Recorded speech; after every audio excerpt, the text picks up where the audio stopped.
A man in a wheelchair, a bankrupt woman, and someone who wants them both dead. You have 48 hours to marry a stranger, or lose everything your father spent his life building. That's the choice Ethan Vale faces on a rainy October night in New York. And the woman he chooses?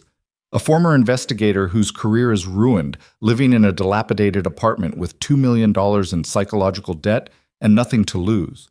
They sign a marriage contract as if it were a death sentence, and neither of them knows that this sham marriage will drag them into a war that has already claimed lives. If you're watching this story, hit like, comment the city you're watching in so I know how far my story has progressed, and watch until the end, because the worst is yet to come. The rain came down in sheets that night, the kind that turned Manhattan into a blur of neon smears and headlight halos, the kind that made the whole city feel like it was dissolving. Ethan Vale sat alone in his penthouse office on the 43rd floor of Caldwell Industries headquarters and stared at the window like it was a mirror showing him something he didn't want to see. He hadn't turned on the main lights, just the desk lamp, which threw a yellow cone across the mahogany surface and left the rest of the room in shadow. His wheelchair sat angled toward the glass, and the city below him moved and pulsed and breathed without caring at all that his life was 6 hours from collapse. On his desk, a glass of bourbon he hadn't touched, a legal document 42 pages thick, a phone screen showing 11 missed calls from his attorney, and a single manila envelope with handwriting on the outside, his father's handwriting, though Daniel Vale had been dead for 3 years. Ethan hadn't opened it yet. He would, but not yet. The door behind him opened without a knock. He knew who it was before he heard the footsteps, because only one person in this building walked like they already owned the floor beneath them. Victor Vale moved through the darkness like a man comfortable in it. He was 61 years old, with silver hair swept back from a face that photographers loved. Square jaw, easy smile, the kind of eyes that looked warm until you were close enough to notice they weren't. He wore a charcoal suit that cost more than most people's monthly rent, and he carried himself with the specific confidence of someone who had spent decades making problems disappear. He stopped a few feet from Ethan's chair and looked at him the way you look at a racehorse with a broken leg. "You should have called me back," Victor said. "I was busy." Sitting in the dark brooding isn't busy, Ethan. It's theater. Ethan finally turned the wheelchair to face him. The movement was smooth. He'd had 6 months to get good at it, but something behind his eyes tightened in a way that Victor would have noticed if he'd been looking for it. Victor wasn't looking for it. He was already moving on. "The board meets at 9 tomorrow morning," Victor said. He settled into one of the leather chairs across from the desk without being invited, crossed one leg over the other, and looked completely at home. Mitchell, Hargrove, and Park have already committed their votes. Delaney is wavering, but I expect to have her by end of day. That's 4 out of 7. Enough to pass the removal motion with a simple majority. "I know the math, Victor." "Then you know what's coming." Ethan looked at him. "Say it out loud." Something shifted in Victor's expression. Not discomfort exactly, more like a man momentarily adjusting a mask. "The board is concerned about your ability to lead Caldwell Industries through the current restructuring period. Given your health situation, the shareholder pressure, and the regulatory—" "Say it out loud," Ethan said again, quieter this time. Victor let the performance drop.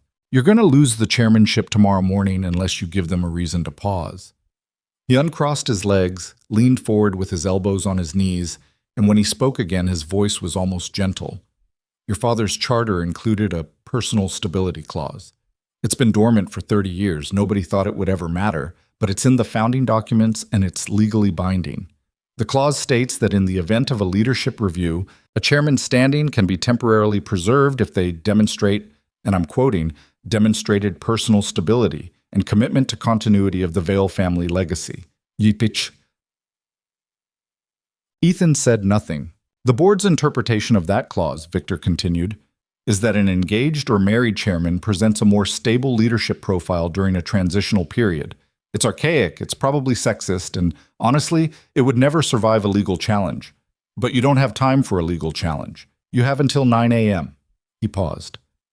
"So, you have 48 hours to announce an engagement, or the board removes you as chairman and I step in as interim director." The silence in the room lasted a long time. Rain hit the windows. Somewhere in the building, an elevator chimed. Ethan said, And you just happened to bring this clause to the board's attention. Victor smiled.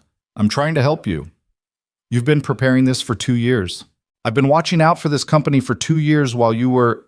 Victor stopped himself, made a gesture with one hand that managed to encompass the wheelchair, the bourbon, and the general wreckage of the last 6 months without saying any of those things directly.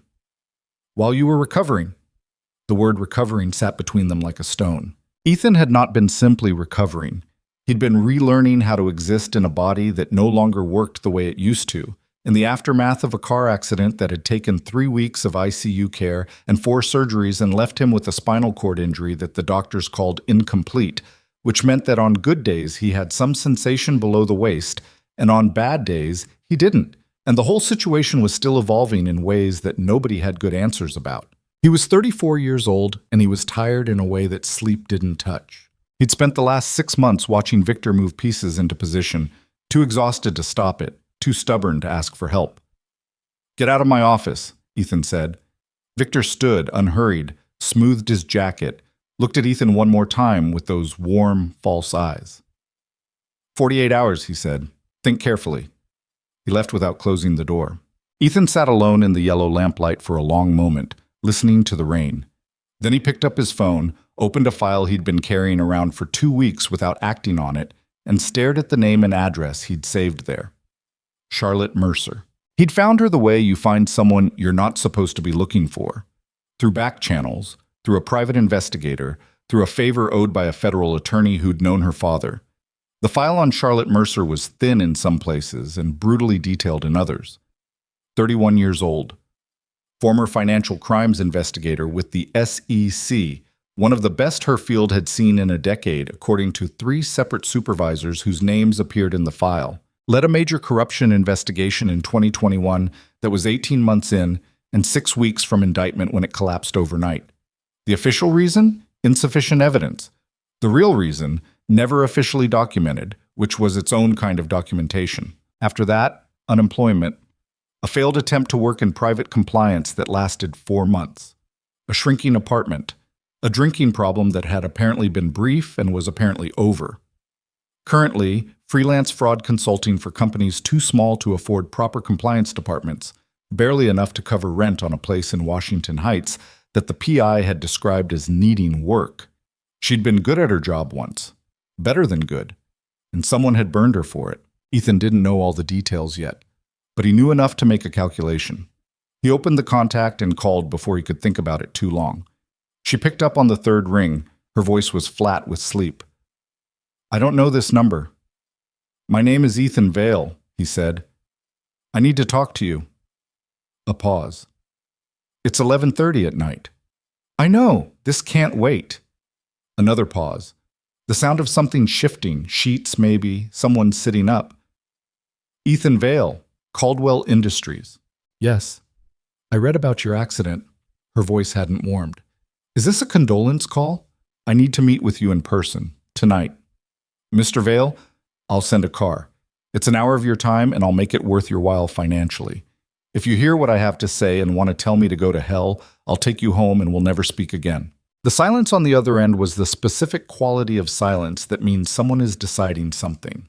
Not about whether they're curious. She was clearly curious. About whether being curious was going to cost them something they couldn't afford. Fine, she said, but I want coffee first. Real coffee. Not whatever your people bring in bulk. He almost smiled. I know a place. The coffee shop was on a corner in Midtown, the kind of place that had been there 30 years and hadn't bothered updating its aesthetic because it didn't need to. Red vinyl booths, fluorescent lights that buzzed faintly, a menu board with letters missing from 3 of the daily specials. At midnight, it was half empty. A cab driver eating pie at the counter. 2 nurses still in scrubs who looked like they'd survived something. Ethan arrived first. He'd taken the car around the back to avoid the building's main entrance, where sometimes photographers still camped in the off chance of something useful, and his driver had helped him transfer to the booth in the way they'd worked out over months. Efficiently, without ceremony, without looking around to gauge reactions. He was getting better at not looking around either. He ordered black coffee and waited. Charlotte Mercer arrived 9 minutes later. She was not what he'd expected, which he acknowledged was a failure of imagination on his part, because he'd had a photograph in a file and somehow still formed a picture that wasn't quite right. She was maybe 5'5", dressed in jeans and a dark jacket that had seen better days, hair pulled back quickly like she'd done it in the car. She had the kind of face that was very still, not blank, but still, in the way of someone who had learned to keep their reactions internal because external ones had cost them something. Dark circles under sharp eyes, a small scar on her chin, faint and old. She scanned the room when she walked in, found him, came directly to the booth, without any of the performative hesitation people sometimes did to demonstrate they were reluctant to be there. She wasn't reluctant. She was assessing. She sat down across from him, and the waitress appeared with coffee almost immediately, which seemed like a small mercy. Charlotte wrapped both hands around the mug and looked at him over the rim. "You look worse than your photos," she said. "I haven't been sleeping." "Neither have I, but I still managed to look average." She set the mug down. "Talk." So he talked. He gave her the condensed version first, the board situation, the charter clause, the 48-hour window, Victor's setup. He watched her face while he spoke, and her expression didn't change much, but he could see her processing, could see the slight shift in her eyes when she made connections, could see the moment she understood what he was about to propose before he said it. He said it anyway. "I need someone willing to enter into a temporary marriage arrangement," he said. 6 months. Long enough to neutralize the board challenge and buy me time to dismantle whatever Victor has built inside the company. You'd receive $2 million paid in 2 installments, half up front, half at the dissolution. There would be public appearances required, coordinated media presence, shared residence. Beyond that, the arrangement would be contractual only. He paused. No romantic performance, no expectation of personal relationship. You'd have full access to a legal team, security, and any resource of the company you needed for the duration. Charlotte looked at him for a long moment. "Why me?" she said. It wasn't really a question. She was testing whether he'd tell the truth. "Because you're smart enough to navigate what's happening inside that company without being destroyed by it," he said. "Because you've already been through something that would have broken other people and it didn't break you. And because you have your own reasons to want access to Caldwell Industries' financial records." Something moved across her face. There and gone. "What do you know about my reasons?" she said. "Your investigation in 2021. The corruption case that collapsed 6 weeks from indictment." He watched her jaw tighten, just slightly. "I know it didn't collapse because the evidence was weak. I think you know it too. I think you've been trying to figure out who pulled the strings ever since, and hitting walls." He picked up his coffee, set it down without drinking it.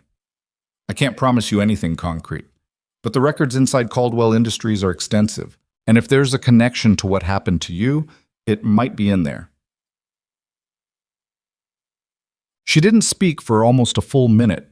The fluorescent lights buzzed. The nurses at the other booth laughed at something, a sound that belonged to a different room. $2 million, she finally said. "Yes." "Half up front." "Yes." "I want an independent attorney to review the contract before I sign anything." "Of course."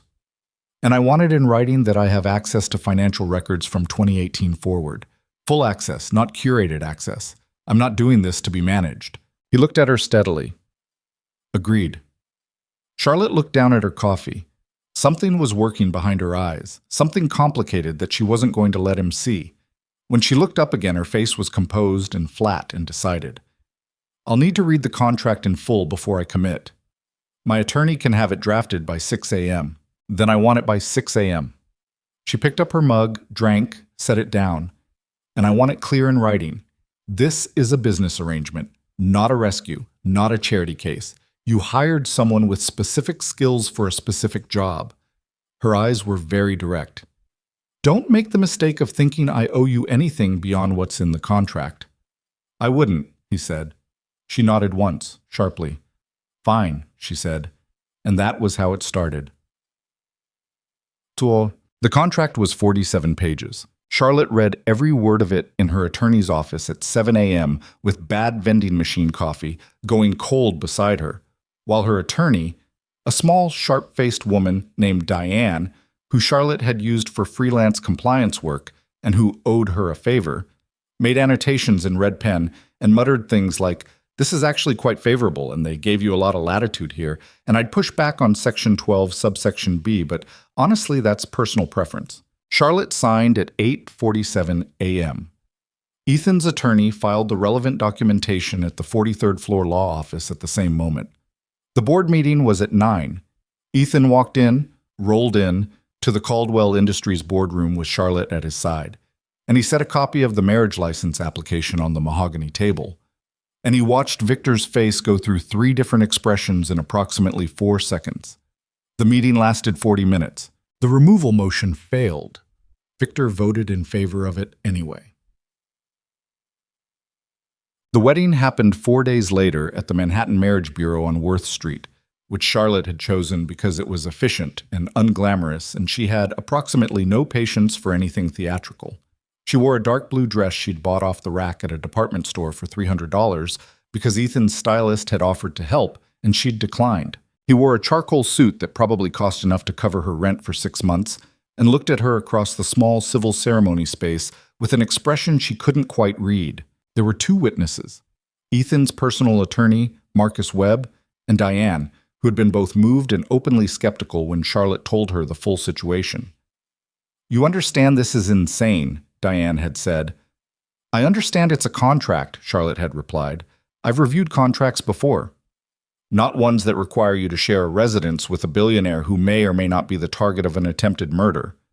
The attempted murder part is unconfirmed." "Charlotte, I've reviewed the liability clauses, Diane. I'm covered." The ceremony took 11 minutes. When it was done, Charlotte signed the certificate with the same hand she used to sign contracts. Steady, quick, no hesitation, and folded her copy into her bag without ceremony. Outside on the steps of the marriage bureau before the car came, Ethan looked at her. "Thank you," he said. She looked back at him. "Don't thank me, pay me." But her voice was less sharp than the words, and she wasn't sure he missed that. The car came. They got in. By the time they crossed the Brooklyn Bridge, the first media alert had hit both their phones. A photograph someone had taken outside the marriage bureau. Charlotte's profile, Ethan's face, blurred figures but recognizable if you knew who you were looking at, and a question mark from a celebrity news account that had 3 million followers. By sunset, every outlet in New York had the story. Ethan Vale, billionaire heir, secretly weds mystery woman. Charlotte sat in Ethan's penthouse apartment, her apartment now, theoretically, for 6 months, and read 12 different versions of her own life in the media coverage, and felt something very cold and very steady settle in her chest. She'd walked into this with clear eyes. That was what she told herself. But that night, unpacking her 2 bags into a guest room closet that was larger than her entire Washington Heights apartment had been, she found herself thinking about what Ethan had said in the coffee shop. The records inside Caldwell Industries are extensive. She thought about the investigation that had been the best work of her career, the one she'd spent 18 months on, the one that had collapsed overnight with no explanation that made sense, the one that had cost her everything and left her with nothing except the certainty that she'd been right and someone had made sure it didn't matter. She thought about the name Meridian Holdings, which had appeared in 3 separate contexts during that original investigation and which her supervisor had told her was a dead end, and which she had never fully believed was a dead end. She took her laptop out of the second bag and sat cross-legged on the floor of the enormous guest room and opened a new document. At the top, she typed, "What I know, what I don't know, what I need to find." She worked until 3 in the morning. Quote, "The first week was strange in the specific way that 2 unfamiliar people sharing a physical space is always strange. The negotiation of schedules, coffee preferences, the radius of personal silence that each person needed in the morning. Charlotte was up at 6. Ethan, she learned, was often already at his desk by then, having been awake since 4, which she didn't ask about, but quietly cataloged. He was not what she'd prepared herself for. She'd prepared herself for a man performing normalcy over profound damage, someone using control and resources as a wall between himself and the fact of his situation. She'd seen that before. Men who'd been broken by something and responded by getting very good at appearing unbroken. She'd half expected condescension dressed up as generosity. Instead, she found someone who was simply direct, who said what he meant with minimal packaging, who asked her questions when he needed information and didn't fill silence with noise when he didn't, who, when she stayed up until 2 a.m. working in the living room, left a second cup of coffee on the table beside her without comment and went back to whatever he was doing without asking about her work or making her feel observed. It unsettled her in ways she couldn't quite name. On the fourth morning, she was in the kitchen when he came in, and he looked at the 4 folders spread across the counter and said, "Anything useful?" She looked up. "Depends what you call useful." "Whatever you're finding in the financials." She'd had access to the financial records since the second day. Ethan had given her a login and a clearance level and left her to it, which was exactly what she'd asked for. She'd been in the records every spare hour since then, and she'd found things that she was still trying to understand the shape of. "There's a company called Meridian Holdings," she said, watching his face. "It appears in a series of vendor payments going back to 2019. The payments are structured to stay under reporting thresholds, never more than $48,000 at a time, but they're recurring. The total over 3 years is approximately $4.2 million. Ethan said nothing. His face was very still. "Meridian Holdings has no verifiable physical address," she continued.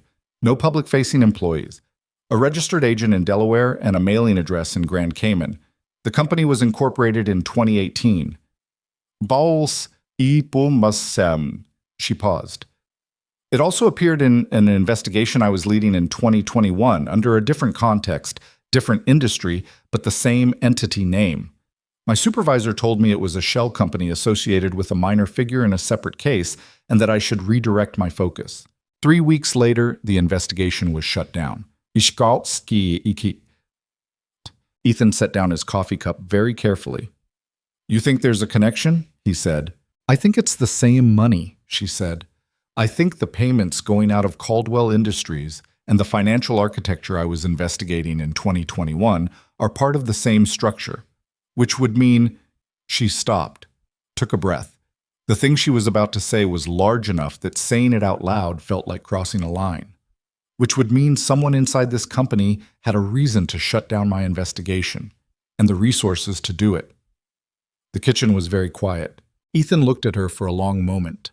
Something was happening behind his eyes. Not surprise exactly, because she got the sense he'd been tracking certain suspicions for a while, but confirmation, the specific weight of having something you feared proven true. "Victor," he said. "I don't have his name yet," Charlotte said, "but the payment approvals go through 2 senior executives whose names keep appearing adjacent to accounts Victor controls. It's not clean. It needs more work." She looked at him. "But yes, I think it leads to Victor." Ethan was quiet for another moment. Then, "My car accident, the brake line failure. The official investigation found a maintenance error. I saw the report. Do you believe it was a maintenance error?" Charlotte met his eyes. "No," she said. "The billing records for the maintenance company that worked on your vehicle don't add up. I've been looking at them since yesterday. The invoiced hours don't match the labor log. The parts billing references components that aren't in any service record for your make of vehicle." She paused. "It looks like a legitimate company that didn't actually do the work, which means someone paid them to create a paper trail for work that someone else did," Ethan said. "Yes." The morning light came through the kitchen windows and fell across the counter and the folders and Ethan Vale's face, and Charlotte watched him absorb the possibility that someone in his family had paid to kill him, and she watched him take it in without falling apart, and she thought, he already knew. On some level he already knew, and he'd been carrying it alone. "Okay," he said after a long moment. Just that. "Okay." He picked up his coffee, looked at the folders, looked at her. "What do you need?" "Better access to the procurement records from 2018 and 2019. The financial archives are partially restricted. I'll get you the unrestricted access. And I need to understand the full board structure. Who Victor has relationships with, how far back, what the money connections look like. I can walk you through that." "Tonight?" "After 7, he said. "I have calls until 6:30. She nodded. He picked up his coffee and left the kitchen, and Charlotte stood in the morning light and looked at the folders and felt something she hadn't felt in a long time. Not excitement exactly, and definitely not safety, but the specific sensation of something real being reachable after years of reaching for things that kept dissolving. She went back to work. They didn't talk about the arrangement, not in any direct way. Charlotte went to 3 public events in the first week: a charity dinner on Thursday, a press-adjacent business function on Friday, a Sunday brunch that served primarily as a signal to key shareholders that Ethan was stable and present and had chosen stability. She wore clothes sourced by Ethan's stylist, who was a small, intense man named Roland, who didn't ask questions and had extraordinarily good taste, and she stood or sat beside Ethan at the appropriate moments, and smiled at the appropriate people, and answered questions about how they'd met with the agreed-upon story, which was partially true. They'd met through a professional connection. They'd kept it quiet. The timing felt right. She was good at it. She was good at constructing a surface that people wanted to see. It was, in a different way, the same skill that had made her good at investigation, understanding what a situation looked like from the outside, understanding what people needed to believe, and giving it to them. But the events exhausted her in a way the work didn't. After the Sunday brunch, she sat in the back of the car going home and said nothing for 20 minutes and stared out the window at the city moving past and felt the specific fatigue of having performed something rather than done something. Ethan was on his phone for most of the ride. When they pulled into the parking garage, he looked at her and said, "You don't have to pretend to enjoy these." "I know," she said. "I mean, with me. In the car. You don't have to keep the performance going." She looked at him. His face was tired in a different way than usual, more visible. The careful arrangement he normally maintained slightly loosened. "I wasn't performing," she said. "I was just tired." "Okay," he said. She got out of the car, but that night, after she'd changed out of Roland's clothes and was sitting on the floor of the guest room with her laptop again, she thought about what he'd said. "You don't have to keep the performance going." She thought about how long it had been since anyone had said something like that to her. She thought about the shape of her life for the last 4 years, the steady erosion of it, the way she'd stopped trusting her own instincts because someone had taken the best thing she'd done professionally and made it look like failure, and how she'd begun to wonder in the bad hours of the bad months whether it actually had been failure, whether she'd missed something obvious, whether the collapse of the investigation had been at least partly her fault for building it on something fragile. She hadn't missed anything. She knew that now. The records were showing her. Someone had deliberately, methodically destroyed her work, and they'd done it with resources and connections she'd never had a chance against. She'd been targeted and dismantled, and she hadn't been wrong about a single thing. The knowledge didn't feel like vindication yet. It felt like standing at the edge of something very large and very dark, understanding finally how deep it went. She opened the Meridian Holdings thread again and found something new. Buried in a subsidiary vendor file she'd requested that afternoon, one she'd been waiting on access to, now available since Ethan had upgraded her clearance, was a series of payments dating back to 2017, a year earlier than anything she'd found before. The payments went out from a Caldwell subsidiary account to a logistics company called Parkview Transit LLC. Parkview Transit LLC, according to Delaware Incorporation records she found in 40 minutes of cross-referencing, had 2 directors listed. One was a name she didn't recognize. The other was a name she recognized immediately. A senior executive at the SEC, the agency she'd worked for, her former supervisor's direct superior. She stared at the screen for a long time. The room was very quiet. Her phone buzzed. A text from an unknown number. "Stop looking. Last warning." Charlotte looked at the text for a moment. Then she screenshotted it, documented the timestamp, saved it to 3 different locations, and went back to the records. If someone was warning her to stop, it meant she was close. She typed faster. 3 days later, the photographs appeared. The first one arrived in her email with no subject line. A photograph of Charlotte leaving Ethan's building at 7:30 in the morning, taken from across the street at distance. Probably a telephoto lens. The second was in a package delivered to the building's front desk, addressed to her personally.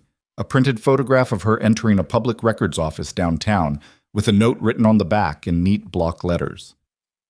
"We know what you're looking for. You should stop." Ethan found her in the kitchen, staring at both photographs laid out on the counter, when he came in from his 6 o'clock call. She told him about them without preamble. He looked at them. His face went very still.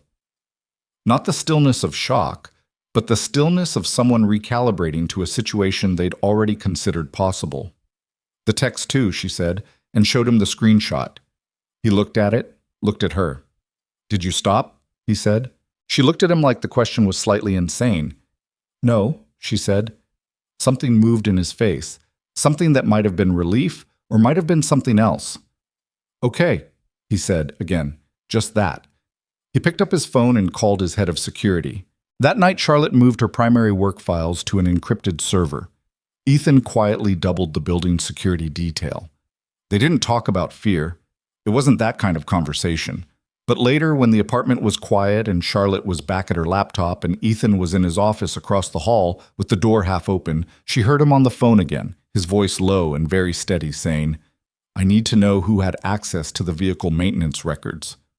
And then, "No, don't ask permission, just find it." Charlotte sat with her work and listened to the sounds of two people who had contracted to survive together actually beginning to do it. She found 3 more Meridian Holdings payments before midnight, and then she found a name on a payment authorization she hadn't expected. The name wasn't Victor. It was someone else entirely. Someone who would require her to rethink everything she thought she understood about how deep this thing went. She sat very still in the quiet apartment, rain starting again against the windows, and stared at the name on the screen, and understood that what she'd walked into was much larger and much older than a 6-month contract. She reached for her phone to call Ethan, and heard footsteps in the hall stop just outside her door. The footsteps stopped outside her door. Charlotte didn't move. She sat on the floor with her laptop and the name on the screen and her phone halfway to her ear, and she listened to the silence on the other side of the door, the way you listen to something that might be nothing or might be everything, trying to determine which, without the luxury of being wrong. 3 seconds. 4. Then a knock. 2 knocks, actually. Quiet. Unhurried. "Charlotte," Ethan's voice. "You still up?" She exhaled through her nose, set the phone down. "Yeah." The door opened. He came in the wheelchair, dressed still in the day's clothes minus the jacket, a glass of water in one hand, and he stopped when he saw her face. "What happened?" he said. Not a question. She turned the laptop screen toward him. He crossed the room and looked at it. The name on the authorization record, Hargrove, Diane L., Senior Director, Office of Compliance and Oversight, U.S. Securities and Exchange Commission. The same Diane Hargrove who had been her supervisor's direct superior at the SEC. The same Diane Hargrove whose name she had just found as a co-director of Parkview Transit, LLC, a shell company that had been receiving payments from a Caldwell Industries subsidiary since 2017. Ethan read the screen, read it again. "Your former boss's boss," he said. "Yes." "She's connected to the shell company. Her name is on the incorporation documents. Filed in 2017, a year before Meridian Holdings started receiving payments from Caldwell. I think Parkview is upstream. It's part of the same financial architecture, just an earlier layer." Charlotte's voice was steady, but her hands weren't quite, and she pressed them flat against her thighs. "If Hargrove was already in the network when I started my investigation in 2020, then she knew everything I was building, every source, every document request, every—" She stopped. The shape of it was so clean and so terrible that saying it out loud felt like being sick. She didn't just let the investigation collapse. She designed the collapse from inside. Ethan was quiet for a moment, the rain against the windows, the low hum of the building's systems. "How solid is this?" he said. "The incorporation document is public record. Her name is on it. The payment trail from Caldwell to Parkview is in your own financial records." Charlotte looked up at him. "It's solid enough to take to a federal attorney. It's not solid enough to be bulletproof yet. Hargrove will have answers ready. She's had years to construct them. I need the payments to be directly traceable back to Victor's authorization. Right now, I have the shell structure, but not the clean line from his hands to hers. The procurement archives. The 2018 files. The ones I requested Thursday. They came through, but there's a gap. April to September of 2018 is missing from the server. Not corrupted, just absent." Ethan looked at the screen again. Something was moving behind his eyes, something getting colder and more focused as it moved. Those files were archived during a server migration, he said slowly. 2019. Marcus Webb oversaw it. He paused. Marcus Reed oversaw the financial side of it. Charlotte went still. Marcus Reed, your former CFO, who died in 2021, Chess, who officially committed suicide in 2021. They looked at each other. Tell me about him, Charlotte said. Basim. Ethan talked, and Charlotte listened and wrote. Reed had been CFO for 6 years, brought in by Ethan's father in the last period of Daniel Vale's leadership, and by all accounts had been genuinely good at the job. Careful, thorough, the kind of financial officer who read everything and remembered it. He'd flagged inconsistencies in the procurement accounts in early 2021, requested an internal audit, and been found dead in his car in a parking garage in Stamford 8 weeks later. Carbon monoxide. The medical examiner had ruled it suicide. The case had been closed within 10 days. You didn't believe it was suicide, Charlotte said. I was in the hospital when it happened. Ethan's voice was flat, carrying something under the flatness that he wasn't going to let out. I was 3 weeks post-surgery. Victor managed the company response. By the time I was functional enough to ask questions, everything had been documented and filed, and there was nothing to push against. He paused. Reed had a wife, Catherine, and a daughter. Reed had Victor offered the family a settlement, framed as compassionate support, and they moved to Connecticut. I haven't spoken to Catherine Reed in 2 years. Do you have contact information for her? Webb might. I can find it. Charlotte looked at the screen, looked at him. The apartment was very quiet around them, the city noise muffled by rain, and in the quiet she was acutely aware of how completely they'd come to exist in each other's orbit without planning it. The late nights, the shared work, the way she'd begun to time her breaks to his coffee schedule without noticing until she noticed. She pushed that thought back where it came from. If Reed flagged the inconsistencies, she said, he might have kept copies. Before whatever happened, happened. That's a significant if. Everything we have right now is a significant if. She closed the laptop. But it's the direction the evidence is pointing. Ethan looked at her for a moment. The yellow light from the desk lamp made shadows on his face, and in those shadows he looked tired in a way that was different from exhaustion. It was the tiredness of someone carrying a shape of grief they'd never had space to properly set down. Get some sleep, he said. We both need to think clearly tomorrow. I'll sleep when, Charlotte. His voice was even, not sharp, not gentle, just steady. The files will still be there in 5 hours. You think better rested. I've watched you for 3 weeks. I know this. She opened her mouth, closed it. He was right, which was annoying. Fine, she said. 4 hours. He left. She shut the laptop and lay down on top of the covers without changing clothes, and stared at the ceiling and thought about Diane Hargrove's name on a shell company incorporation document, and about a man who had been found dead in his car, and about the text message that had told her to stop looking, and she was asleep inside 12 minutes because her body had been running on adrenaline for 3 weeks, and it had finally called in the debt. She dreamed about her old office, the filing cabinets, the case board with its red strings connecting names and numbers. The moment her supervisor had walked in and told her the investigation was being shelved and his eyes hadn't quite met hers. In the dream, she finally asked him, "Who told you to do this?" He opened his mouth. She woke up before he answered. Victor Val had not survived 61 years in the proximity of serious money by being careless, and he was not being careless now.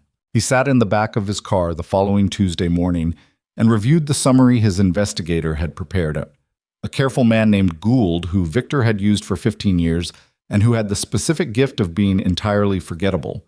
And what the summary told him was that Charlotte Mercer had been in Caldwell's financial records for approximately 2.5 weeks and had already navigated further into the archive structure than anyone who wasn't specifically looking for something should have been able to get. She'd accessed the Parkview payment files. She'd cross-referenced the Meridian accounts. She'd requested the 2018 procurement archive, and Gould had confirmed the request had gone through before the gap in those files could be adequately addressed. Victor set the summary down on the leather seat beside him and looked out the window at the street. He'd known from the moment Ethan had walked into that boardroom with Charlotte Mercer that she wasn't what the story said she was. A woman who'd fallen for a billionaire in some accelerated romantic narrative the press wanted to sell. He'd done his research inside 48 hours. He knew what she'd been, what she'd lost, and why. He knew that her collapsed investigation had intersected with the outer edges of structures he had spent 8 years building. He knew that she was specifically, professionally dangerous. What he hadn't anticipated was how quickly she'd move. He picked up his phone and called a number he kept in the contacts under the name of a restaurant. The call was answered on the second ring. "We have a problem," Victor said. "The Mercer woman is further along than we anticipated. She's found Hargrove." A pause on the other end, then a careful voice. "How certain are you?" "Certain enough." Victor watched the city pass. "She hasn't made contact with anyone outside the Caldwell building yet, as far as we know. But she will. We need to accelerate the alternative plan. That requires a direct approach to the board members who are still—" "I know what it requires," Victor said. "Do it. And the woman, I want to talk to her directly." He paused. "She's smart and she's broke, and she's been burned by the same systems she's now trying to use. People in that position make pragmatic decisions when the right offer is made clearly enough. You want to flip her? I want to give her the option." He glanced at the summary again. "She's not in love with Ethan Vale. It's a contract. Everyone has a number." He hung up. He was wrong about several things, and he was right about one, and the one he was right about was the number. Everyone had a number. He just had the wrong idea about what Charlotte Mercer's was. The call from Victor came on a Wednesday afternoon while Charlotte was alone in Caldwell's internal records room, a climate-controlled archive space 2 floors below the executive suite where physical documents from the pre-digitization era were stored in gray metal shelving units that went back to the company's founding. She'd been down there for 3 hours chasing a physical audit trail that the digital files kept gesturing toward without completing. Her phone buzzed. Unknown number, but a different unknown number than the text that had told her to stop. She picked up. "Ms. Mercer." Victor's voice, unhurried and warm, as if they were resuming a conversation. "I hope I'm not catching you at a bad moment." Charlotte looked at the shelving units around her, looked at the exit door 30 feet away. "Mr. Vale," she said. "Which one?" A pause. Brief, almost imperceptible. "The better-looking one, some would argue." "What do you want?" "I want to have a conversation, a direct one, which I think you'd appreciate." She heard him shift, the sound of a chair.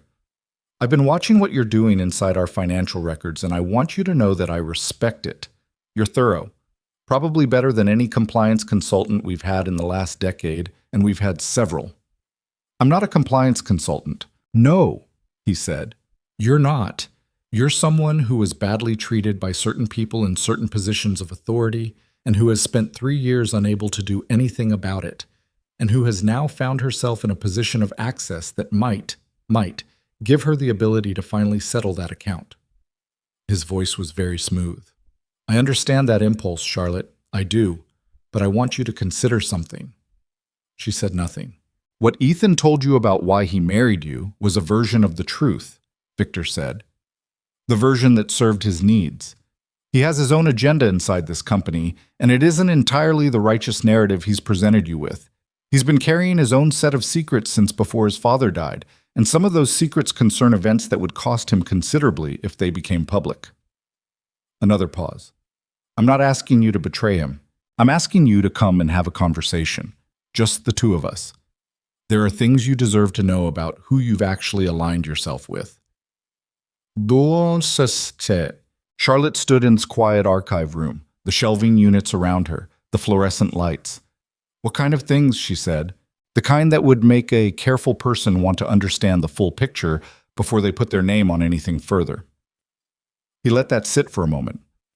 "I can offer you something beyond the contract you currently have, Charlotte. Career restoration.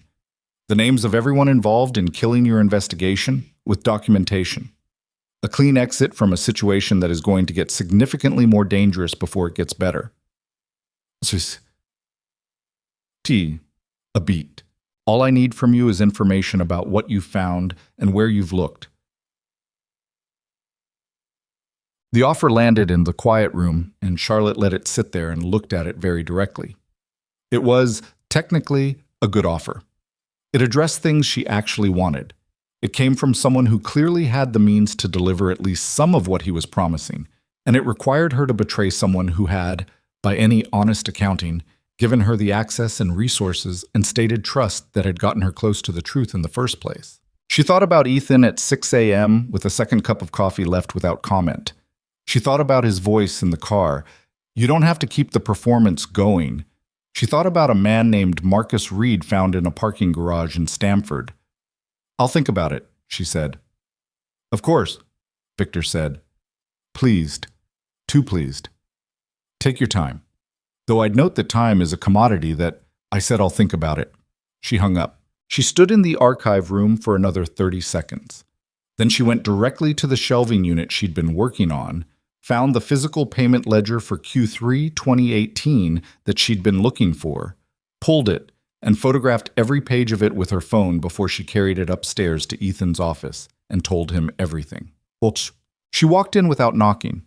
He was on a call, but he looked at her face and ended it in under 10 seconds. She put her phone on his desk with the call log visible. Victor's number. The timestamp. He called me, she said. 40 minutes ago. He offered me career restoration, documentation on who killed my investigation, and a clean exit in exchange for what I've found and where I've looked. She pulled out the physical ledger and set it beside the phone. I found this in the archive. Q3 2018 procurement ledger. It has a physical authorization signature on page 44 for a vendor payment to Parkview Transit, LLC. The signature is Victor's. She looked at Ethan directly. He tried to buy me. Something moved across Ethan's face. Several things, actually, in quick succession. He was looking at the ledger, at the phone log, at her face. You said you'd think about it, he said. I needed to get off the call without tipping him that I was going straight to you. She watched him. You thought, for approximately 3 seconds, that I might actually be considering it. His jaw tightened. Yes, he said. Good, she said. That means he'll think the same thing. We can use that. She sat down across from him, uninvited, and pulled the ledger toward her. We need to move faster than we've been moving. He knows how far I've gotten, which means he's going to start eliminating the remaining evidence, or he's going to try something more direct. She looked up. I need Catherine Reed's contact information. Today. Ethan was looking at her with an expression she hadn't seen on him before, or had seen but hadn't identified because she'd been deliberately not cataloging certain expressions on this particular face. It was a discipline she'd been maintaining with effort. The expression was something adjacent to trust, but more vulnerable than that, and less composed, and she was already moving past it before she made the mistake of sitting with it too long. I'll have Webb find it within the hour, he said. Good. She stood. And Ethan. She stopped at the door. Whatever secrets Victor implied you're carrying, I don't care about them unless they're connected to this. If they are, tell me now while I can work with the information. If they're not... She paused. They're yours. He looked at her for a moment. There's one thing, he said. It's not connected to the corruption, but you should probably know. He set his hands flat on the desk in front of him. A gesture she'd learned meant he was organizing something difficult. My father's death, it was ruled cardiac arrest. He was 72, it wasn't implausible, no one questioned it. But 6 months before he died, he called me and told me he'd found something wrong inside the company. He didn't tell me what. He said he was compiling documentation, and then he died, and when I looked for what he'd been compiling, I found nothing. Tom. He paused. I have never been able to determine if that means he hadn't finished yet, or if someone found it first. The room was very quiet. How long have you been carrying that? Charlotte said. 3 years. She looked at him across the office. The morning light, the physical ledger on the desk between them, the weight of what he'd just handed her. Okay, she said, quietly, and meaning it differently than she had any of the other times she'd said it. Okay. We'll find it. She went back to work. Catherine Reed lived in a small house outside Westport, Connecticut, the kind of neighborhood where old trees made the streets dim even in midday, where the houses were modest and well-maintained, and the distance from Manhattan felt intentional. Charlotte and Ethan drove out on a Thursday, 2 days after the Victor phone call, and spent the 2-hour drive going over what they knew and what they needed. And Charlotte watched the city give way to highway, give way to autumn trees, and thought about all the ways this could go wrong. Catherine Reed answered the door herself. She was maybe 50, with the careful composure of someone who had organized herself around a loss and was determined to hold the organization in place. Her eyes went to Ethan first, and something moved in her face. Recognition, and something else, something older and more complicated. "Mr. Vale," she said. "Mrs. Reed." He met her eyes. "I know it's been a long time. I'm sorry I didn't come sooner." A pause. Something in Catherine's face shifted, the careful composure cracking just slightly along a line that had clearly been cracked before. "Come in," she said. They sat in her living room, and she brought coffee without being asked, and she looked at them both with the particular attention of someone who had spent 2 years deciding whether or not to trust the Caldwell name and was still deciding. Charlotte let Ethan lead the opening because the relationship was his, and watched Catherine as he spoke, laying out carefully, without drama, what they had found and what they suspected and why they were here. Catherine listened without expression. When Ethan finished, she looked down at her coffee cup for a long moment. "Marcus told me about the financial irregularities," she said. "He came home one night in March of 2021, and he was not frightened exactly, because Marcus wasn't someone who frightened easily, but he was very serious, more serious than I'd seen him. He said he'd found something that went back years, and that it was bigger than he'd understood." She paused. "He said he was going to talk to Ethan." "He never reached me," Ethan said. "I was already in the hospital." "I know. When he found out about your accident, 3 weeks before he died, he became different, more anxious. He started working at home more." She looked up. "He said someone had called him and told him to drop the inquiry. He said he wasn't going to." Her voice was very steady. The steadiness of someone who had said these words in their own head many times before. 14 days later, he was gone. The living room was very quiet. Charlotte said carefully, "Mrs. Reed, did Marcus keep any documentation at home, copies of anything he'd been working on?" Catherine looked at her for the first time directly. Something passing between them, woman to woman, the language of people who'd each been destroyed by the same machinery from different angles. "I kept everything," Catherine said. "Every file he brought home, every USB drive, every printed document." She paused. "I've been waiting 2 years for someone to come and ask me that question." She left the room. She came back with a cardboard box. Charlotte pulled on the latex gloves she'd brought and opened it. At the top was a manila folder with Marcus Reed's handwriting on the tab. Meridian/Parkview, full documentation. She opened it. Inside, bank transfers, offshore accounts, emails, bribes, shell company records, and payment authorizations going back a decade. Hundreds of pages documenting the systematic looting of Caldwell Industries. Names, amounts, dates. Every financial thread they'd been pulling loose over 3 weeks, assembled here in one complete picture. And behind the financial documentation, something else. A separate folder, thinner, labeled in different handwriting. Marcus Reed's handwriting, but smaller, tighter, the way people write when they're writing fast and frightened. Charlotte opened it. Inside was a series of email printouts between Victor Vale and a private contractor spanning 2021. The language was careful, coded, the kind of careful that people who knew they were doing something illegal used when they thought they were protected. But the meaning, read in context, was clear enough. The final email in the chain was dated 5 days before Marcus Reed's death. She read it twice. Then she set it down very carefully on the table because her hands had gone slightly cold. And she looked at Ethan, and she said, "Victor didn't just orchestrate the financial crimes." Ethan looked at her face. His went very still. "He arranged Marcus Reed's death," she said. "It's in the emails. Not spelled out, but it's there." She paused. "And there's a second name. Someone who was paid to make the car accident look like maintenance failure." She stopped.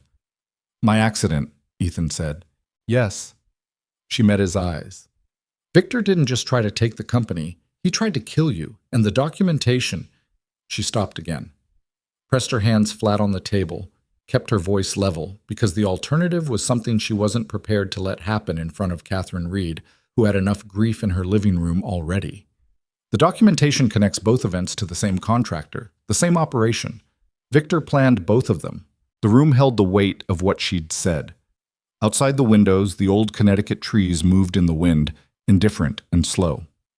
Catherine Reed looked at the box on her table and at the two people sitting in her living room and said very quietly, "So Marcus was right." "Yes," Charlotte said. "He was right about everything." Catherine nodded. Once. The kind of nod that isn't agreement but acknowledgement. The acknowledgement of something that changes the shape of 2 years of grief into something that has an edge, a direction, a target. Charlotte picked up the file folder. She thought about the 6-month contract sitting in a desk drawer at the Caldwell penthouse. She thought about the version of this story where she and Ethan Vale were two people who had agreed to perform a relationship for mutual benefit and then parted cleanly when the performance was over. She looked at Ethan across Catherine Reed's quiet living room, and he was looking back at her, and neither of them was performing anything. "We need to take this to federal investigators tonight," Charlotte said. "I know," Ethan said. "Once we do this, there's no taking it back. Whatever he has left, whatever resources, whatever contacts, he'll use them." "I know. He came after your father, he came after Reed, he came after you twice." She held the file folder. "He'll come after us." Ethan looked at her for a long moment with that expression she'd been not cataloging. Then he said, "Are you asking me if I want to stop?" Charlotte looked back. "No," she said. "I'm telling you what's coming." She was already standing, already moving, the file in her hands and the weight of it real and solid and pointing in only one direction. There was no exit from this now. There was only forward, and whatever was waiting at the end of it, and the two of them going there together, whether the contract said so or... The drive back to Manhattan took 2 hours and 14 minutes, and neither of them spoke for the first 40 of it. Charlotte sat in the passenger seat with the cardboard box on her lap, and her hands pressed flat on the lid, and stared at the highway unspooling in the headlights. The file folder was inside the box. The emails were inside the folder. The thing she'd read in Catherine Reed's quiet living room was inside her now, working its way through her the way serious information always did. Not all at once, but in waves, each pass revealing a new dimension of what it meant, a new angle of damage. Ethan drove. He'd transferred to the driver's seat himself, the way he'd gotten practiced at doing, and he drove with one hand loose on the wheel and his eyes on the road and his jaw set in a way that told her he was doing the same thing she was doing, just internally, just quietly, the way he did everything. Somewhere past Bridgeport, she said, "Your father's documentation." "Yes," he said. He already knew where she was going. If Daniel Vale found the same irregularities Reed found, and if Victor knew he was compiling documentation, she stopped. Let the silence complete the sentence. Ethan's hand tightened on the wheel. 1 second, then loosened again. "He was 72, Ethan said, with a history of cardiac issues. It wasn't..." He stopped himself. His voice, when it came back, was lower, stripped of something. "I told myself for 3 years it wasn't possible, that I was constructing a narrative out of grief." "You weren't constructing anything," Charlotte said. The highway moved under them. "No," he said. "I know." They drove the rest of the way in silence that wasn't empty. It was full of the specific weight of two people who had just understood something irreversible and were each, separately, deciding how to carry it. They reached the Caldwell building at 9:47 p.m. Charlotte carried the box. Ethan called Marcus Webb from the elevator, and by the time they reached the 43rd floor, Webb was already there. A compact, careful man in his mid-50s with reading glasses pushed up on his forehead and the specific alertness of someone who had been woken up and didn't show it. Charlotte put the box on the conference table and laid out the contents in order. Webb read in silence. The only sounds were the turn of pages and the faint hum of the building and the rain, which had started again somewhere over the Bronx, following them home. When Webb finished, he took his glasses off and set them on the table and looked at the far wall for a moment. "This is enough," he said. "The financial documentation alone is enough for a federal case. The emails..." He picked up the email chain, read the last 3 pages again, set them down carefully. "The emails are going to require interpretation by a prosecutor, but in context with the financial trail underneath them..."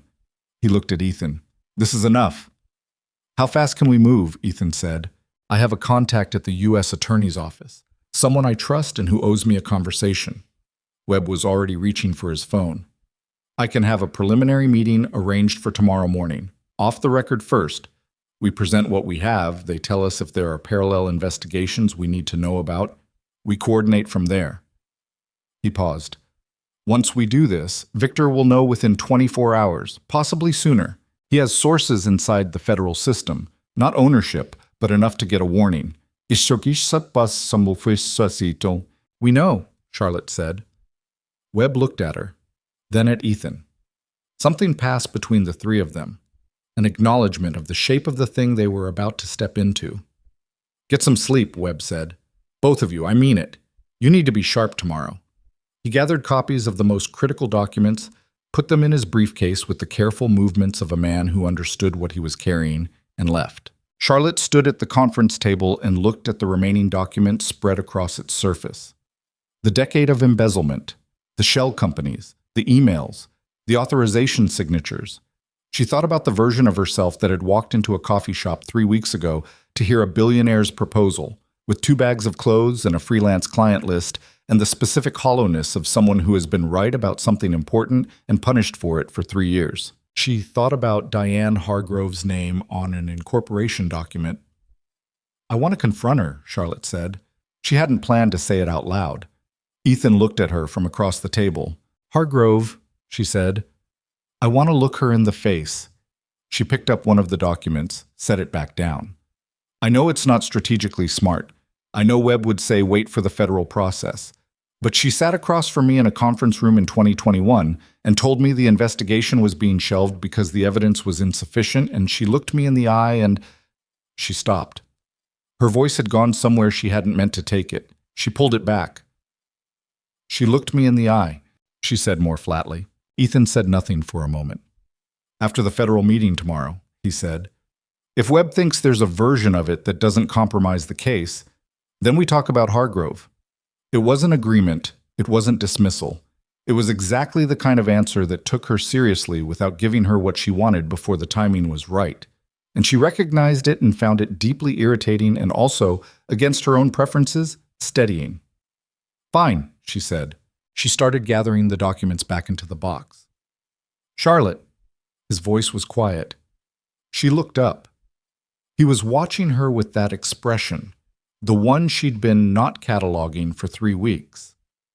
And this time she didn't look away from it fast enough. Thank you, he said, for not taking his offer.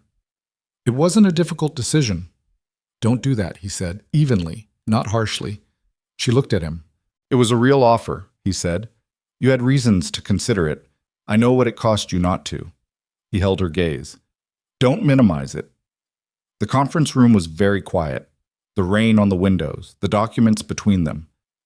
Okay, she said, quietly. The same word again, carrying something new. She finished gathering the documents and carried them to her room and didn't sleep for a long time. The meeting with the federal attorney was at 8 a.m. in an office building 3 blocks from the courthouse, a conference room with no windows and bad coffee, and a woman named Reyes who had the flat analytical eyes of someone who had heard a great many people try to convince her of a great many things and was capable of sustained disbelief in all directions. Reyes read the documentation for 35 minutes without speaking. Charlotte and Ethan and Webb sat on the other side of the table and waited. Charlotte had learned to wait. 4 years of it had made her good at sitting with uncertainty without letting it become visible. And she used that skill now, keeping her hands still and her breathing even and her face composed. When Rhea set down the last page, she looked at Charlotte first. Your former supervisor, she said, at the SEC. Name. Brennan, Dennis Brennan. He's currently Deputy Director, Eastern Division. I know who he is. Reyes tapped the page with one finger. He's not in this documentation. No, Charlotte said. His name doesn't appear in what we've found, but his direct superiors does. Hargrove. And the investigation that was shut down in 2021 was shut down on his authorization, on her recommendation. She paused. If Hargrove was inside the network, Brennan either knew and was complicit, or he was being managed without his knowledge. I can't determine which from the documents we have. I can, Reyes said, in a way that told them she already had thoughts on the subject she wasn't sharing. Webb leaned forward. Is there a parallel investigation we should know about? Reyes looked at him, long enough that it was its own kind of answer. I can't confirm or deny active investigations, she said, which confirmed one. What I can tell you is that what you've brought me this morning is significant, and I want to take it upstairs today. I'll need the full physical documentation. She looked at Ethan. And I need you to understand that once this moves through official channels, you have no further control over the timeline or methodology. Understood, Ethan said. Mr. Vale, I need to ask you something directly. Reyes looked at him steadily. Is there anything in the Caldwell Industries records, anything at all, that you are aware of that reflects negatively on the company or its leadership in a way you haven't disclosed to us this morning? The question landed in the room cleanly. Ethan said, My father may have been a victim of the same operation that killed Marcus Reed. I have no documentation of that yet. Everything else I'm aware of is in what we've given you. Reyes looked at him for 3 seconds, nodded once. Leave the box, she said. I'll be in touch with Mr. Webb by end of day. They left. The call came at 2:17 in the afternoon. Charlotte was in the Caldwell records room when her phone rang, Webb's number. And she picked up, already reading his voice before he said a word, because she'd learned in 3 weeks that Webb was economical with language. And when he called instead of texting, it meant something had happened that required real-time communication. There's a problem, Webb said. She closed the file she was holding. What kind? Reyes called me 40 minutes ago. She took the documentation upstairs this morning, as she said she would. The case was flagged immediately, appropriately, given the scope. He paused, and the pause was the wrong length. The case was flagged, and then, within 2 hours, someone in the federal system made a call to Victor Vale's private attorney. We don't know who yet. Reyes is furious and is trying to identify the leak, but the damage... Another pause. Victor's attorney filed an emergency injunction 20 minutes ago to freeze the Caldwell financial records pending a review of how they were accessed. The injunction names Charlotte specifically. The room was very still around her. On what grounds? She said. Unauthorized access to privileged financial records. They're arguing that your clearance was granted improperly, that the marriage itself was a fraudulent arrangement designed specifically to gain access, and therefore everything you've retrieved is inadmissible and potentially subject to... Webb stopped. It's a legal tactic, Charlotte. It may not hold, but it's going to hold long enough to matter. She stood in the archive room with the phone against her ear and felt something cold and very precise move through her chest. The physical documents, she said, the box we gave Reyes, are currently in federal custody and cannot be touched while the injunction is reviewed. Victor's attorney has also filed to have them sealed pending the fraud investigation into the manner in which they were obtained. They were obtained from Catherine Reed, from Marcus Reed's personal files. Victor has standing to cause delay, Webb said, which is what he needs. He doesn't need to win. He needs 3 weeks. A beat. There's something else. She waited. The emergency board meeting, Webb said. Victor's attorney also filed a request for an emergency shareholder meeting, using the injunction filing as grounds for renewed concerns about leadership stability. He needs 4 board votes to force it. As of an hour ago, he has them. The silence in the room had a different quality now. When? She said. 48 hours. She hung up. She stood in the archive room for approximately 10 seconds. Then she went upstairs. Mom. Ethan was already on the phone when she walked into his office. He saw her face and ended the call. She told him everything Webb had said. He listened without interrupting. His face went through several changes she tracked without commenting on. First, the specific tightening that meant he was absorbing bad news, then the stillness that meant he was assessing it, then something colder and more focused underneath. When she finished, he said, "He has someone inside the federal system." "Yes." "And he moved within 2 hours of us delivering the documentation to Reyes." "Yes." She sat down. "Which means he was monitoring. He knew we were meeting with Reyes this morning." She looked at Ethan. "The surveillance on us is more extensive than we understood. He knows our movements." Ethan looked at the window, the city in the gray afternoon. "The board meeting in 48 hours, he said. "Without the financial evidence, which is currently frozen, We have no leverage over the 4 board members he's flipped. No. And if the board removes me as chairman, Victor takes interim control of the company, which means control of the financial records, which means whatever we haven't copied yet disappears, Charlotte said. Yes. They sat with it. She'd been in rooms like this before. The specific architecture of a situation that has been carefully designed to have no good exit, where every move accelerates the loss, where the machinery of the thing you're fighting is larger and more entrenched than you understood, where the people with the institutional power are, at least for the moment, pointed the wrong direction. She'd been in a room like this in 2021, in a conference room at the SEC, and she'd had nothing then. No allies, no resources, no understanding yet of the full scope of what she was up against. She was in a better room now. What haven't we copied yet? She said. Ethan looked at her. From the financial records, she said. What's still on the server that we haven't extracted to external storage? The 2017 subsidiary accounts. I was working through them last night. There are 3 that connect directly to Victor's personal authorization codes that I haven't finished documenting. How long to finish? 4 hours, maybe 3 if I don't stop. Then we have, she checked the time, 36 hours before the board meeting, minus however long it takes for Victor's legal team to get a court to enforce the record freeze on your own company's servers, which they'll try to do. She stood up. Start on the 2017 accounts now. I'm going to call Reyes directly, not through web, directly, and tell her about the leak.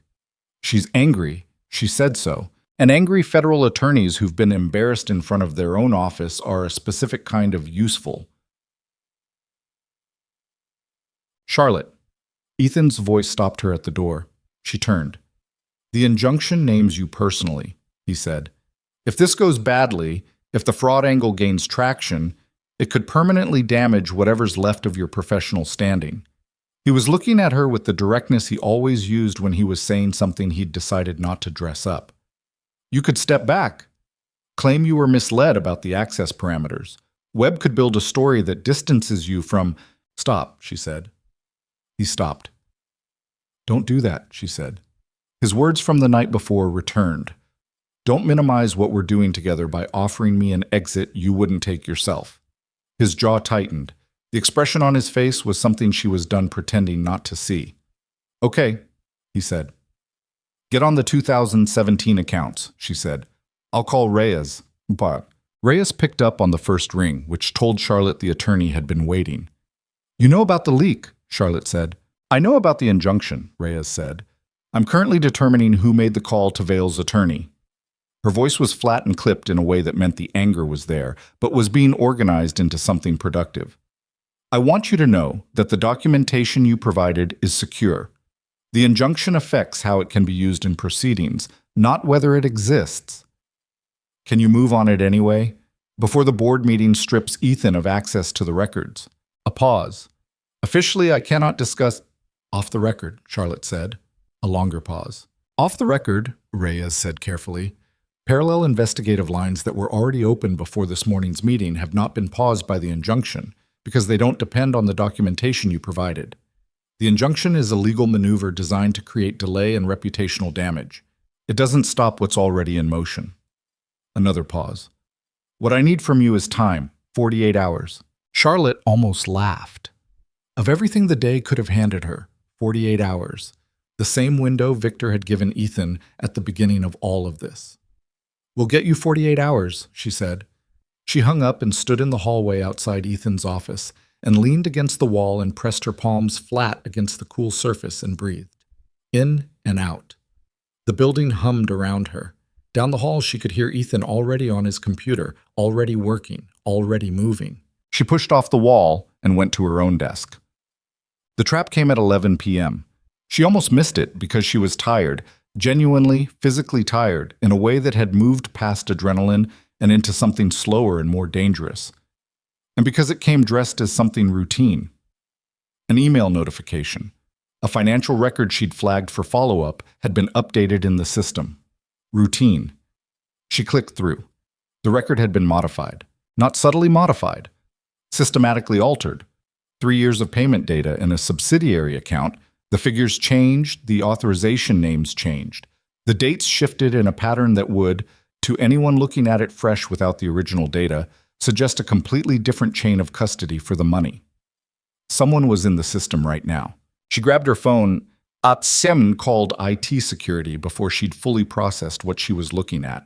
Got a night supervisor named Garza, who was already alarmed because 3 other access flags had fired in the last 10 minutes. Lock it down, she said. Full access freeze right now. Nobody in or out of the financial records until morning. I need authorization from call Ethan Vale, his direct line. Call him right now. She was already out of her chair and moving down the hall. She knocked on Ethan's office door once and opened it without waiting. He looked up. Someone's in the financial system, she said, altering records. It's happening right now. He was on his phone before she finished the sentence.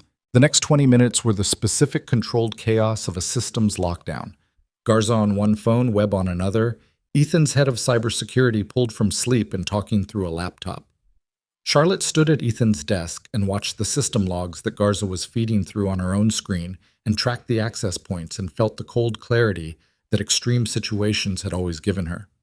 The way everything non-essential fell away and what remained was pure problem. The intruder had been in the system for approximately 40 minutes before the flags fired. The records they'd hit, the Meridian Holdings payment files, the Parkview transfer logs, the 2017 subsidiary accounts Ethan had been working on, which had not yet been fully extracted. When the lockdown completed and Garza confirmed the access had been severed, Charlotte sat very still for a moment and looked at the damage assessment on her screen. The original data still existed. The lockdown had preserved it, but 3 of the key files had been modified before the freeze, and those modifications would require forensic analysis to unpick. Analysis that would take time, that would need to be explained to Reyes, that would give Victor's legal team another angle of attack on the integrity of the evidence. How bad? Ethan said. He was looking at the same screen. Bad enough. She closed her eyes for 1 second, opened them. The core financial architecture is intact. The payments, the shell structures, the authorization chains, most of it is clean, but the 3 files they hit are going to have question marks on them now. Victor's legal team will claim we modified them ourselves. It won't stick if forensics are done correctly, but it will take time. We don't have time. No. Ethan was quiet. His hands were flat on the desk, the gesture she'd come to know. Then his phone buzzed.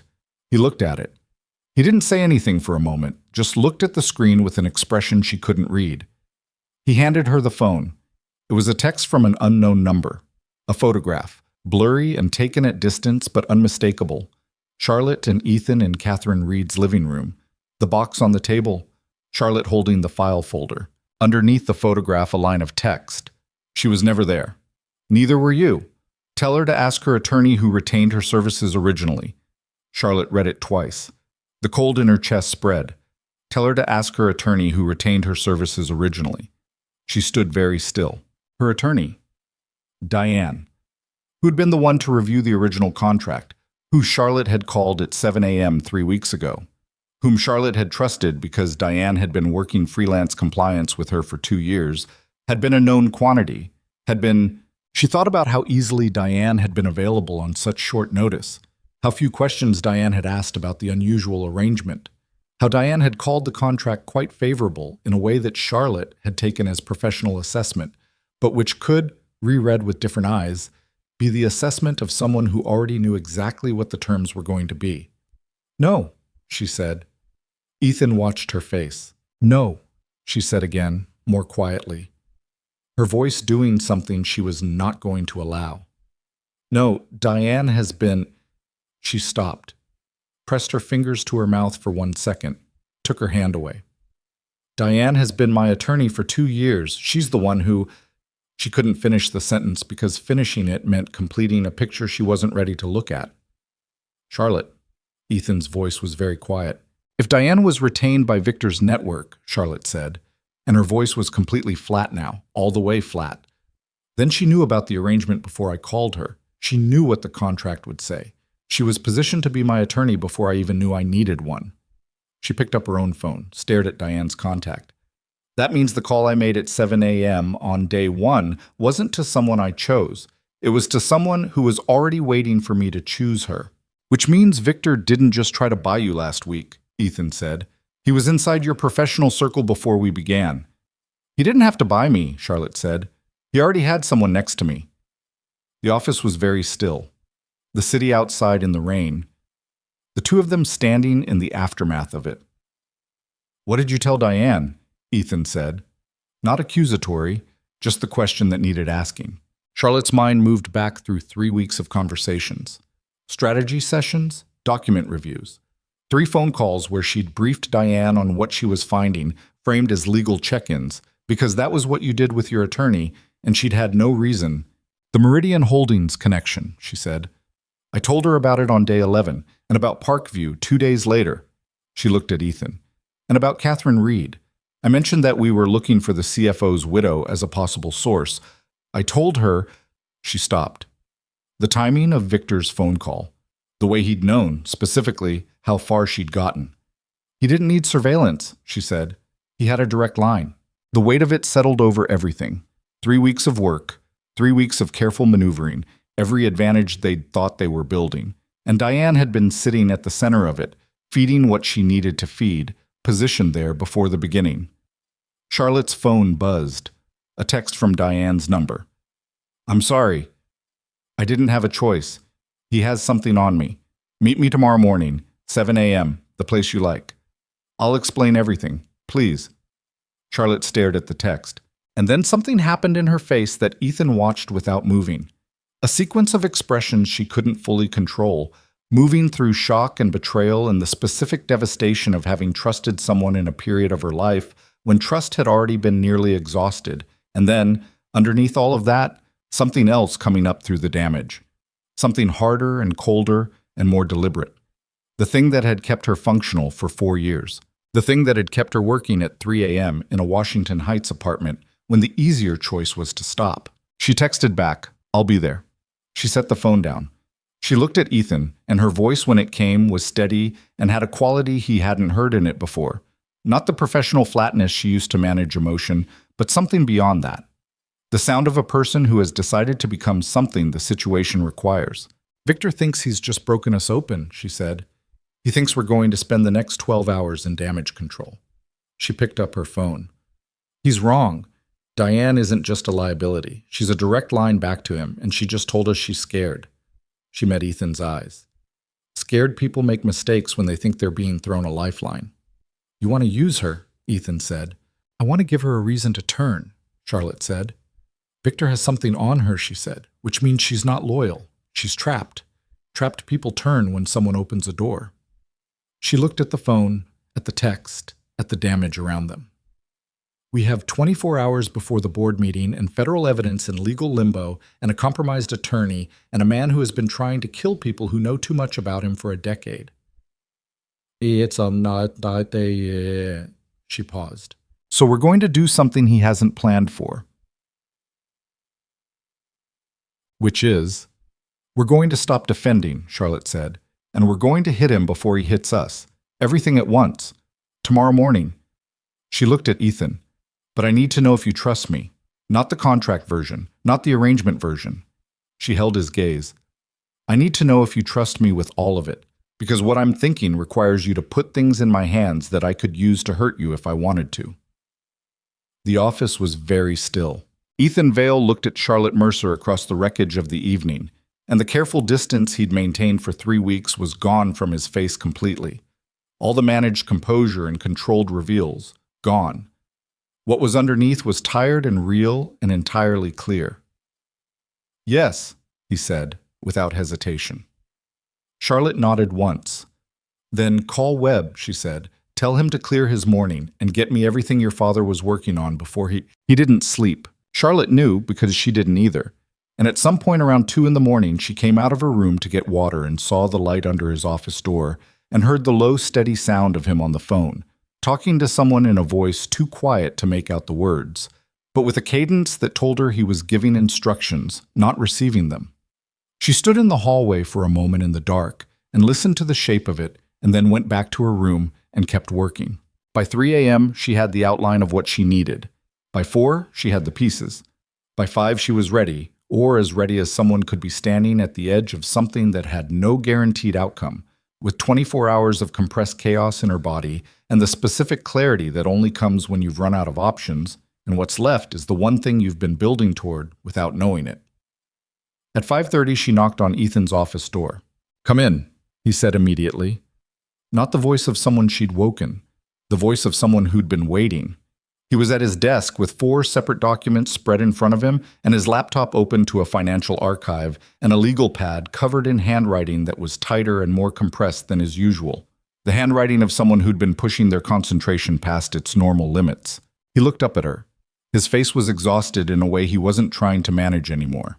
Dark circles, jaw unshaved, the careful arrangement completely gone. He looked, she thought, more real than she'd ever seen him. "Did you find it?" she said.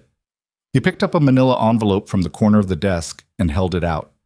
She crossed the room and took it. Inside, 12 pages. Printed emails, handwritten notes, a scanned document that was clearly very old and had been photographed on a phone rather than scanned properly. Slightly blurred, slightly crooked, but legible. Daniel Vale's handwriting, dates going back to 18 months before his death. She read it standing at the desk. When she finished, she set it down and looked at the wall for a moment. "He knew everything," she said. "Your father knew the full scope of what Victor was doing. For at least a year before he died," Ethan said. "He'd been building a separate record, off-system, keeping physical copies at the house. When he died, Victor must have had someone go through the house before I got there. The digital versions were wiped. But my father—" He paused, something moving in his voice that he steadied before it went anywhere. "My father was old school. He printed things, and he kept copies in 2 places." He looked at the envelope. "The second set was in a safe deposit box that my mother controlled. I found the key in her things after she died last year. I opened the box 3 months ago." A pause. "I didn't know what I was looking at then. I didn't have the context." He looked at Charlotte. "I do now." The weight of what Daniel Vale had known and documented and died for settled over both of them.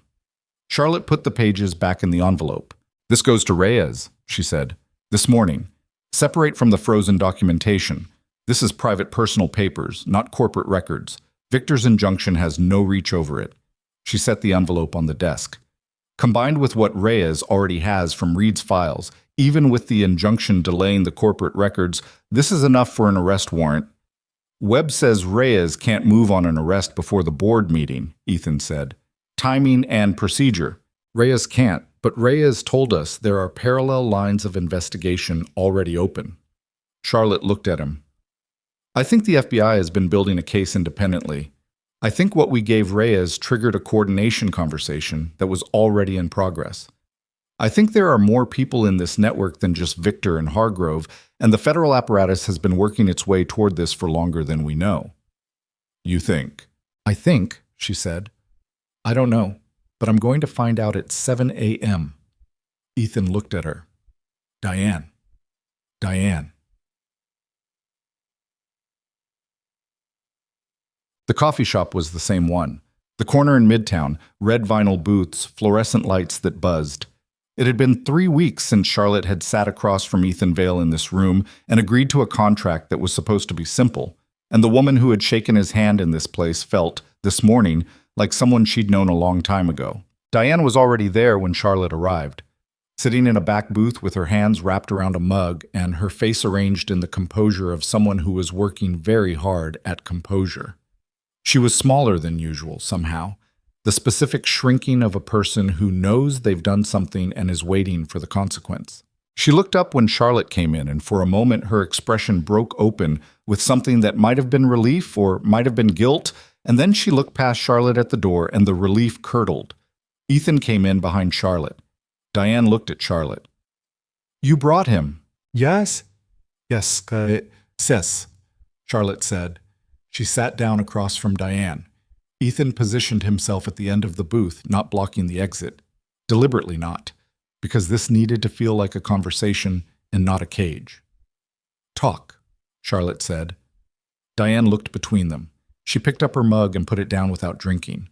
Her hands weren't quite steady. "Victor's people approached me 14 months ago," she said. "Before any of this. before you and I started working together." Her voice was careful, each word placed. "They came to me through a third party. I didn't know it was Victor's network at first. I thought it was a private client with a compliance question." She stopped. "They had documentation about a case I worked on in 2016, a corporate audit where there was an irregularity in how I handled a disclosure. Nothing criminal, technically, but it was a serious professional violation, and if it came to the attention of the Bar Association..." She stopped again. "They blackmailed you," Charlotte said flatly. "They offered me a choice," Diane said. "I could cooperate with certain things on a case-by-case basis, or they would report the 2016 situation." She looked at her hands. "It started small. There was nothing for months. Then you called me about the Vail contract. And they told you to take my case. They told me you were going to call and to make sure I was available." She looked up. Her eyes were red-rimmed. "Charlotte, I want you to know that I..." "Don't," Charlotte said. "Not yet. What did you tell them?" Diane went through it. The Meridian connection, the Parkview cross-reference, Catherine Reed's existence as a potential source, all of it, every legal check-in they'd had over 3 weeks, routed back to Victor's people within hours. 14 separate conversations. Charlotte listened without expression and made notes on her phone and felt the specific cold anger of someone who has trusted correctly for most of their life and finds the one place where it costs them, and lets the anger be there without letting it make her stupid. When Diane finished, Charlotte looked at her phone screen for a moment. Then she looked up. "Victor has something on you," Charlotte said. "A 2016 disclosure violation. If it goes to the Bar Association, you lose your license." "Yes." "Are there other people in the network that you know about? Names, positions?" Diane looked startled by the direction. Yes. 2 other attorneys who were approached the same way I was. And someone inside Judge Warfield's office in federal court. I don't know who, but I know there's a contact there because when Victor needed the injunction processed overnight, someone smoothed it." Charlotte typed. "Tell me the attorneys' names." Diane told her. Charlotte typed them, sent the message to Reyes with a note. "New names, source willing to cooperate. Call me." She put the phone down. "Here's what's going to happen," Charlotte said. She looked at Diane directly, without anger and without mercy and without comfort, just direct. "You're going to give a full voluntary statement to federal investigators today. Everything you just told me, on record, with documentation of how you were approached. In exchange for that cooperation, Webb is going to make a call that keeps the Bar Association conversation at bay while the federal case is being built." She paused. "The 2016 situation is your problem to handle, Diane. Not now, but eventually. I'm not fixing it, and I'm not pretending it didn't happen. What I'm offering you is the ability to stop being someone else's instrument and start being someone who made a mistake and then did the right thing when it mattered." Diane looked at her for a long moment. Her eyes were bright with something she was holding back. "I'm sorry," Diane said, and meant it, Charlotte could tell. It didn't change much, but it meant something. "I know," Charlotte said. "Call Webb. He's expecting you." She stood up. Ethan was already watching her with that expression, the one she'd stopped pretending to not see, and she met it briefly and moved past it, because there was no time. There was specifically no time. They had 16 hours until the board meeting and everything still in motion. Outside the coffee shop, the morning was gray and cold, and the street was full of people moving fast, and Charlotte stood on the sidewalk for 3 seconds and let the air hit her face, and then she got in the car and they went back to work. Reyes called at 9:47. "The names your source provided," she said, no preamble, "are consistent with a broader network we've been mapping for 8 months.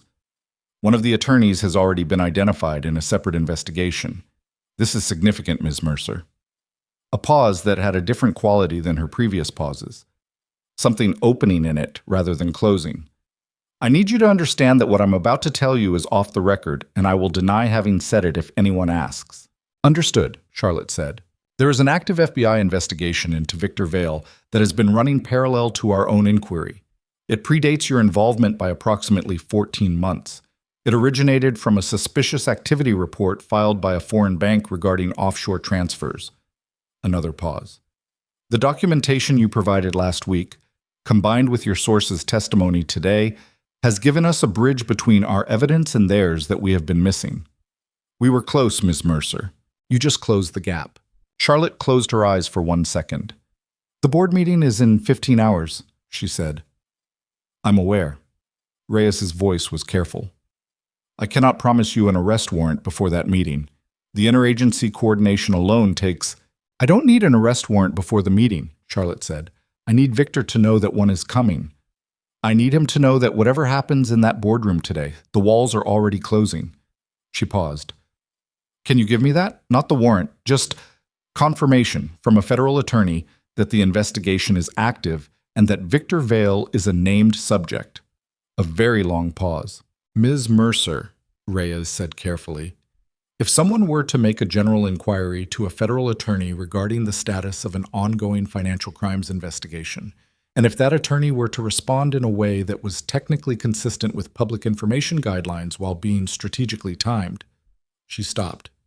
I'm saying yes, but you didn't hear me say it, and I don't know who's going to be making the inquiry. Marcus Webb will call you at 11 a.m., Charlotte said. I'll expect his call, Reyes said, and hung up. Charlotte sat in the conference room and let out a long, slow breath, and then picked up the phone and called Webb. The board members arrived at Caldwell Industries through the lobby in the hours before the 2 p.m. meeting, and Charlotte watched them from the 42nd floor through the building's internal camera feed, the same feed the security team used to monitor access, and tracked which ones came alone and which ones had Victor's people with them. Mitchell came with a private attorney she didn't recognize. Hargrove, not Diane Hargrove from the SEC, a different Hargrove, a board member named James Hargrove, who'd been on the Caldwell board for 6 years and who the financial records showed had been receiving consulting payments from a Victor-adjacent entity since 2020, arrived with Mitchell.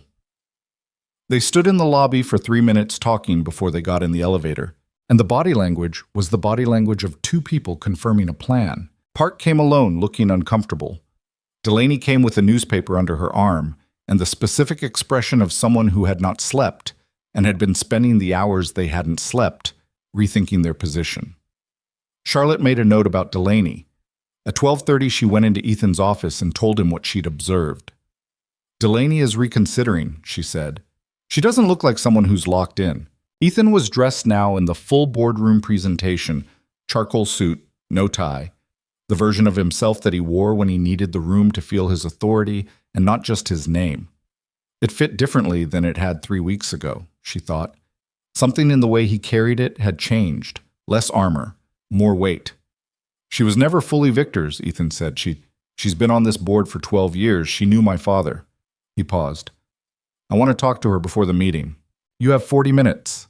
That's enough. Charlotte looked at him. What are you going to say? The truth, he said, simply. About what we've found. About what Victor has done. About the federal investigation. He met her eyes. About what it means to let him take control of this company. She'll want to know if the evidence is solid. It's solid. She'll want to know if you can survive what comes next. Ethan looked at her steadily. Tell her what you told me on the highway coming back from Westport. Charlotte thought about that drive, about the silence that had been full, about the things said and the things not said, and the weight of what they were carrying together. I didn't say anything on the highway, she said. Exactly, he said. She looked at him for a moment, something moving in her chest that she didn't have time for right now and knew it and didn't entirely care. Go talk to Delaney, she said. Booked. The boardroom at 2 p.m. had the atmosphere of a room that already knew something was going to break inside it. Charlotte could feel it when she walked in. The quality of the air, the way people arranged themselves too carefully, the specific silence of people who were performing ease. Victor was already there. He sat at the far end of the table in a suit that was almost identical to the one he'd worn the first night she'd seen him, silver hair perfect, predator's eyes behind the warm expression. And he looked at Charlotte when she came in with Ethan with a look that was designed to communicate several things at once. That he knew about the Diane situation, that he knew about Reyes, that he had resources and she did not, and that this meeting was already settled. Charlotte met his look and gave him nothing.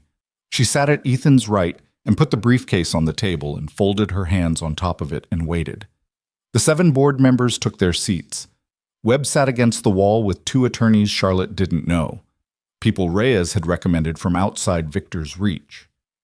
On the other side of the room, Victor's attorney, a tall man named Corbin who wore the face of someone comfortable in litigation, sat with his own team. The chair of the board, a woman named Eleanor Park, who was no relation to board member Paul Park, called the meeting to order. She was 70 years old and had been on the Caldwell board since Daniel Vail had recruited her, and she had the specific authority of someone who had seen a great many people try to manipulate a room and had long since stopped being impressed by it. "We're here for an emergency shareholder review," she said. "Mr. Victor Vail has called this meeting on the grounds of leadership instability. Mr. Ethan Vail has requested the opportunity to address the board before any vote is taken. In the interest of procedure, we'll hear from both parties." She looked at Victor. "Mr. Vail, you called this meeting. You have the floor." Victor stood.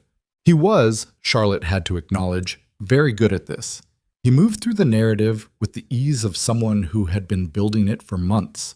The concerns about Ethan's health and focus, the shareholder anxiety, the regulatory pressures, the need for stable interim leadership during a critical transition. His voice was calm and reasonable, and had the specific timbre of authority that people in rooms like this had been trained since childhood to defer to. Two of the board members were nodding almost imperceptibly. Mitchell was taking notes with the focus of someone who already knew what they contained. He took 11 minutes. When he sat down, Eleanor Park looked at Ethan. "Mr. Vail?" Ethan didn't stand immediately. He sat for one beat, two, looking at the table, and Charlotte watched the room watch him with the specific attention that people give to someone they're waiting to see fracture. She watched Victor's expression sharpen with the anticipation of it. Then Ethan looked up, not at Victor, at the board members who were still undecided. Delaney, and old Thomas Ruiz who'd been silent all morning, and Eleanor Park herself. "My uncle has spent 8 years stealing from this company," Ethan said. His voice was even and clear and held the specific quality of someone who is past the performance of certainty and into the actual thing. "I have documentation proving systematic embezzlement exceeding $50 million routed through a network of shell companies and offshore accounts controlled by Victor Vail. I have documentation tying that network to the sabotage of at least 2 federal investigations, including the one that destroyed the career of my wife." He didn't look at Charlotte when he said it, but she felt the word like something physical. 3 years ago. "And I have evidence connecting my uncle to the death of Marcus Reed and to the accident that put me in this chair." The room was silent. Victor's face had gone very still. "The U.S. Attorney's Office is in possession of this documentation," Ethan continued. "The FBI has been conducting a parallel investigation for 14 months. Victor's emergency injunction will not survive contact with what federal investigators are currently building." He paused. "I am asking this board to table the removal motion. Not because of a charter clause or a marriage arrangement, because you are about to hand control of Caldwell Industries to a man who will be indicted within 30 days.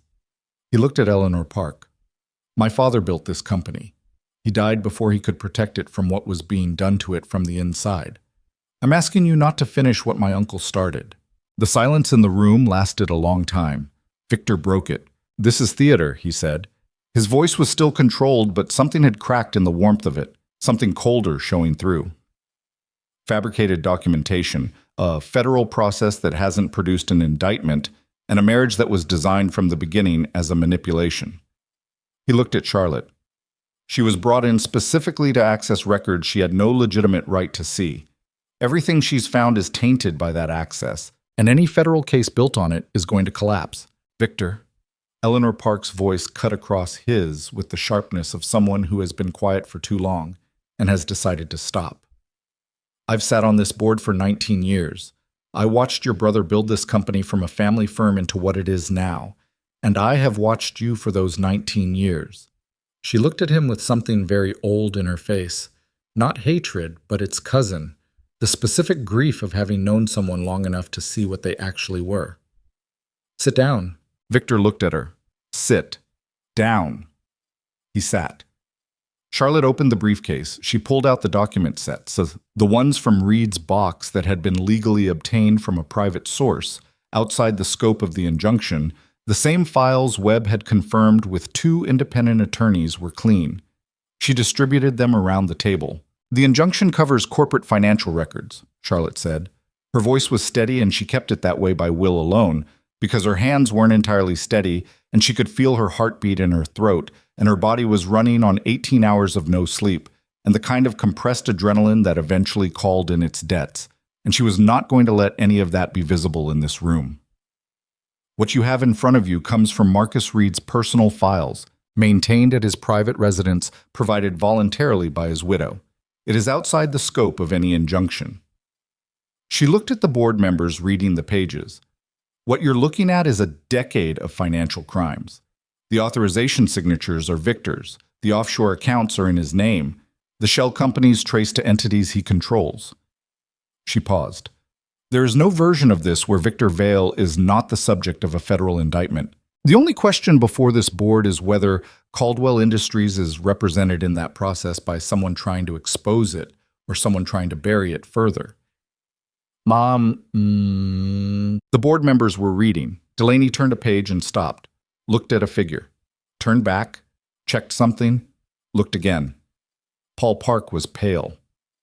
James Hargrove, Victor's man, reliable since 2020, was very still, reading a page that Charlotte knew contained a payment to a company she'd traced to his brother-in-law's holding entity. Let him be still with that. Mitchell set his papers down and looked at the table and said nothing. Victor's attorney, Corbin, leaned over and said something in Victor's ear.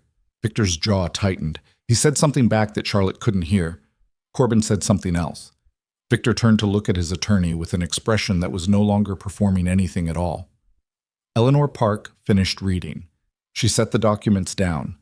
She looked at Victor Vale across the mahogany table with 19 years behind her eyes. I'd like to call for a brief recess, she said. 15 minutes. Corbin said, We object to any... I didn't ask for your opinion, Mr. Corbin, Eleanor said. 15 minutes. She stood. The room stood with her, the instinctive deference to authority that had nothing to do with the chairs people held and everything to do with the kind of person Eleanor Park had always been. Victor stood last. He buttoned his jacket. He looked across the table at Ethan with the specific expression of a man recalculating. Then he looked at Charlotte. It was the first time he'd looked at her directly without the warm, false performance over the top of it. And what was underneath was cold and very focused. And for a moment the room was just the two of them looking at each other across the table with everything they both knew laid out between them. He didn't say anything. He walked out. Charlotte stood at the table and listened to the room empty around her. And when it was just her and Ethan and Webb, she let out one long, slow breath and pressed her hands flat on the mahogany surface and closed her eyes for exactly 3 seconds. The vote, Ethan said quietly. Delaney is gone from his side, Charlotte said. She turned during your statement. I watched her face. She opened her eyes. Eleanor Park was never his. Ruiz? She paused. I don't know about Ruiz. I do, Ethan said. My father trusted him. Webb was already on his phone, standing against the wall, his voice very low. Charlotte straightened, looked at the door Victor had walked out of. He's going to try something in the next 15 minutes, she said. He's too composed for someone who's just been publicly dismantled. He's calculating. What can he do? Ethan said. I don't know. That's the problem. She picked up her phone. I'm going to call Reyes. Victor needs to know the warrant is coming. Her phone buzzed in her hand before she could dial. Webb ended his call across the room at the same moment and said, Ethan? His voice had a quality that stopped both of them. Charlotte looked at him. That was my contact at the federal courthouse, Webb said. He was looking at Ethan, and his face had the expression of a man who was choosing words carefully because the wrong ones in the wrong order could cause a kind of damage that couldn't be undone. An emergency filing came through in the last 20 minutes. Victor's attorney filed a motion to disqualify Ethan as chairman on grounds of fraud, specifically presenting a marriage as legitimate that was contractual in nature.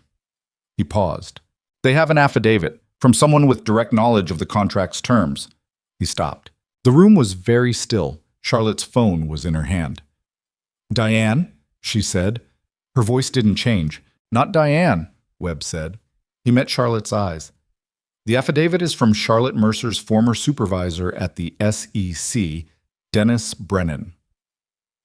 He's claiming that Charlotte approached him 8 months ago about a plan to infiltrate Caldwell Industries through a fraudulent marriage arrangement in order to access records related to her collapsed 2021 investigation. Webb's voice was careful and flat and carrying something heavy. The affidavit is fabricated. I believe that completely. But it's notarized and filed, and it's in the federal court record right now. And Victor's attorney is about to walk back into that boardroom and put a copy in front of every board member. And Brennan, Charlotte said. She said it quietly.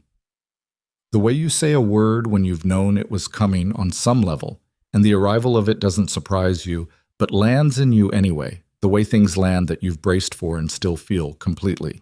Dennis Brennan, her supervisor. The man who had sat across from her in that conference room and told her the investigation was insufficient and whose eyes hadn't quite met hers. The man she'd spent 3 years not blaming because she hadn't had proof, and she had enough bile to carry already without adding accusations she couldn't prove. He hadn't just closed the investigation. He'd been inside the network the whole time. And now, with the walls closing on Victor from every other direction, he'd filed a fabricated affidavit that put Charlotte specifically at the center of a fraud narrative. The kind of narrative that, if it found purchase, would taint not just her, but everything they'd built, everyone who'd relied on her word, every piece of evidence she'd touched or found or carried across 3 weeks of work. Victor didn't need to win the board vote. He needed to make Charlotte toxic.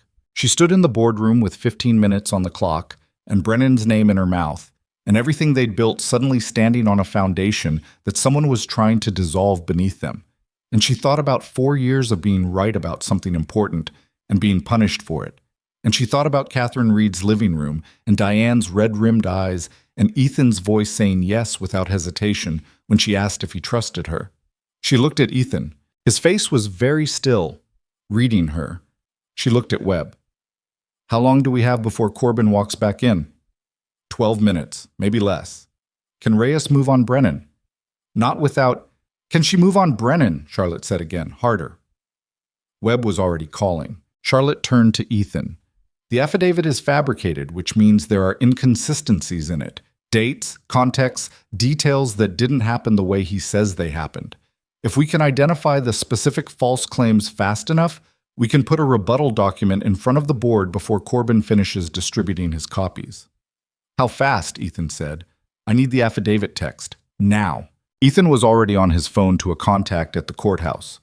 Webb was talking in a low, fast voice to someone at the federal level. Charlotte stood at the head of the mahogany table in the boardroom where everything was about to come apart or hold together, and she pressed her fingertips to the cool surface and breathed and let the cold clarity she'd been carrying for 4 years do what it had always done.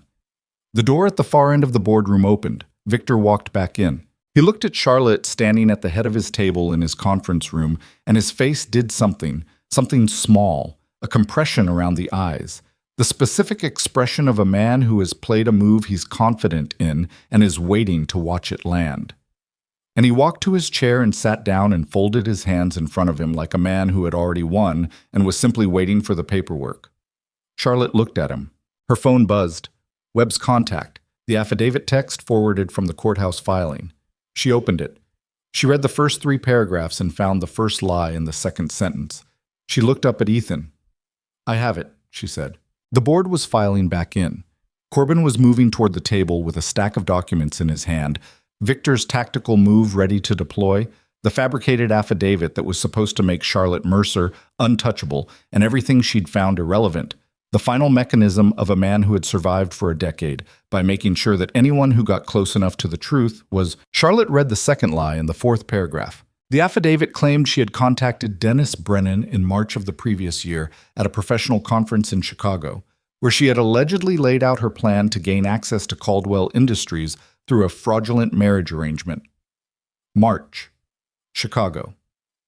A conference she had documentation of never attending because she'd been in New York that entire week working a compliance review for a logistics company in Queens whose records were time-stamped and invoiced, and completely, verifiably real. She looked up from her phone. Corbin was 3 steps from the table with his stack of documents. Stop, Charlotte said.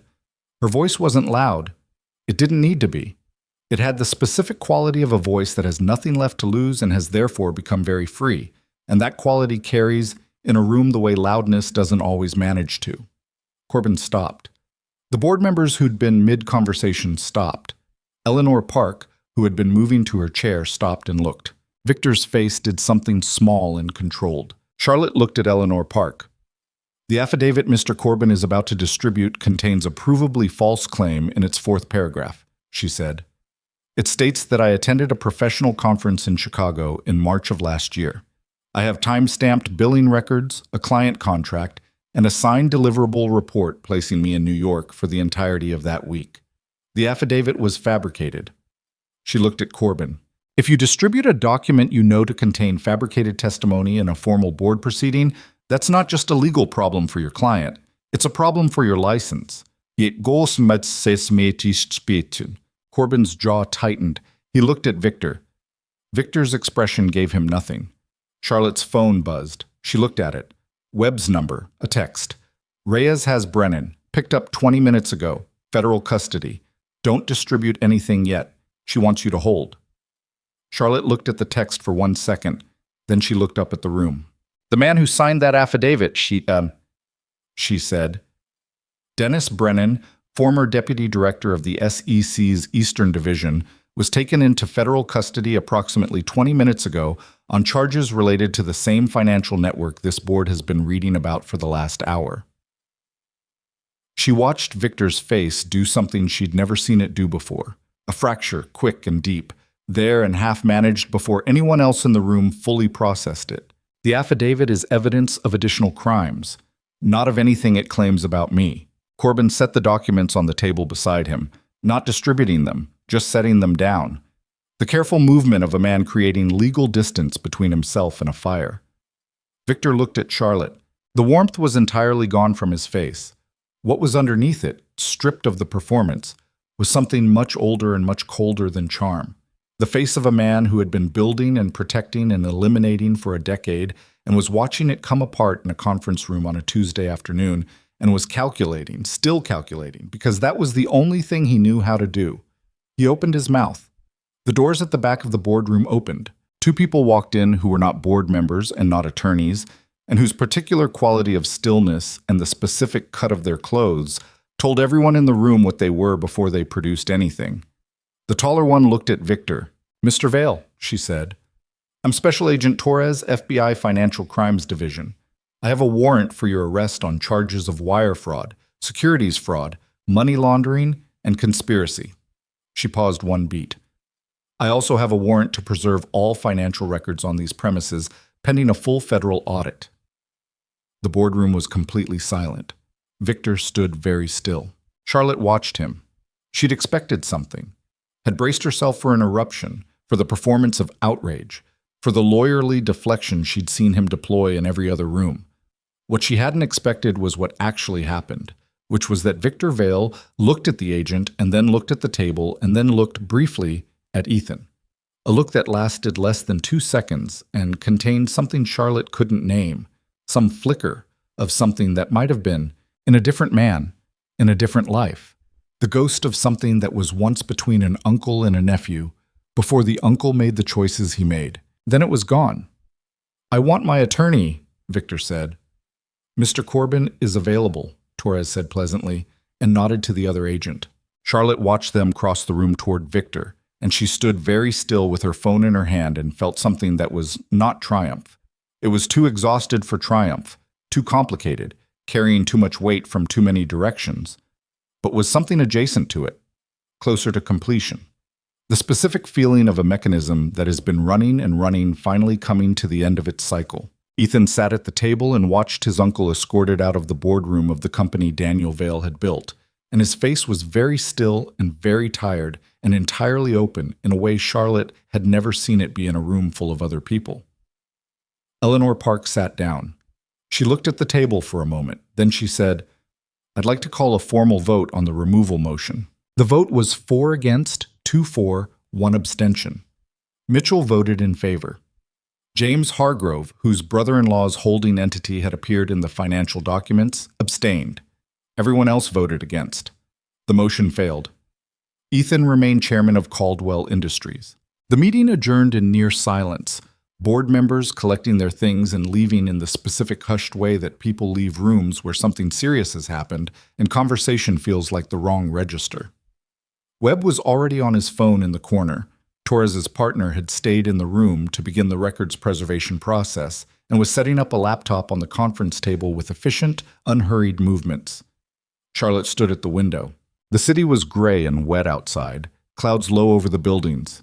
The midday traffic moving far below without knowing or caring what had just happened 43 floors above it.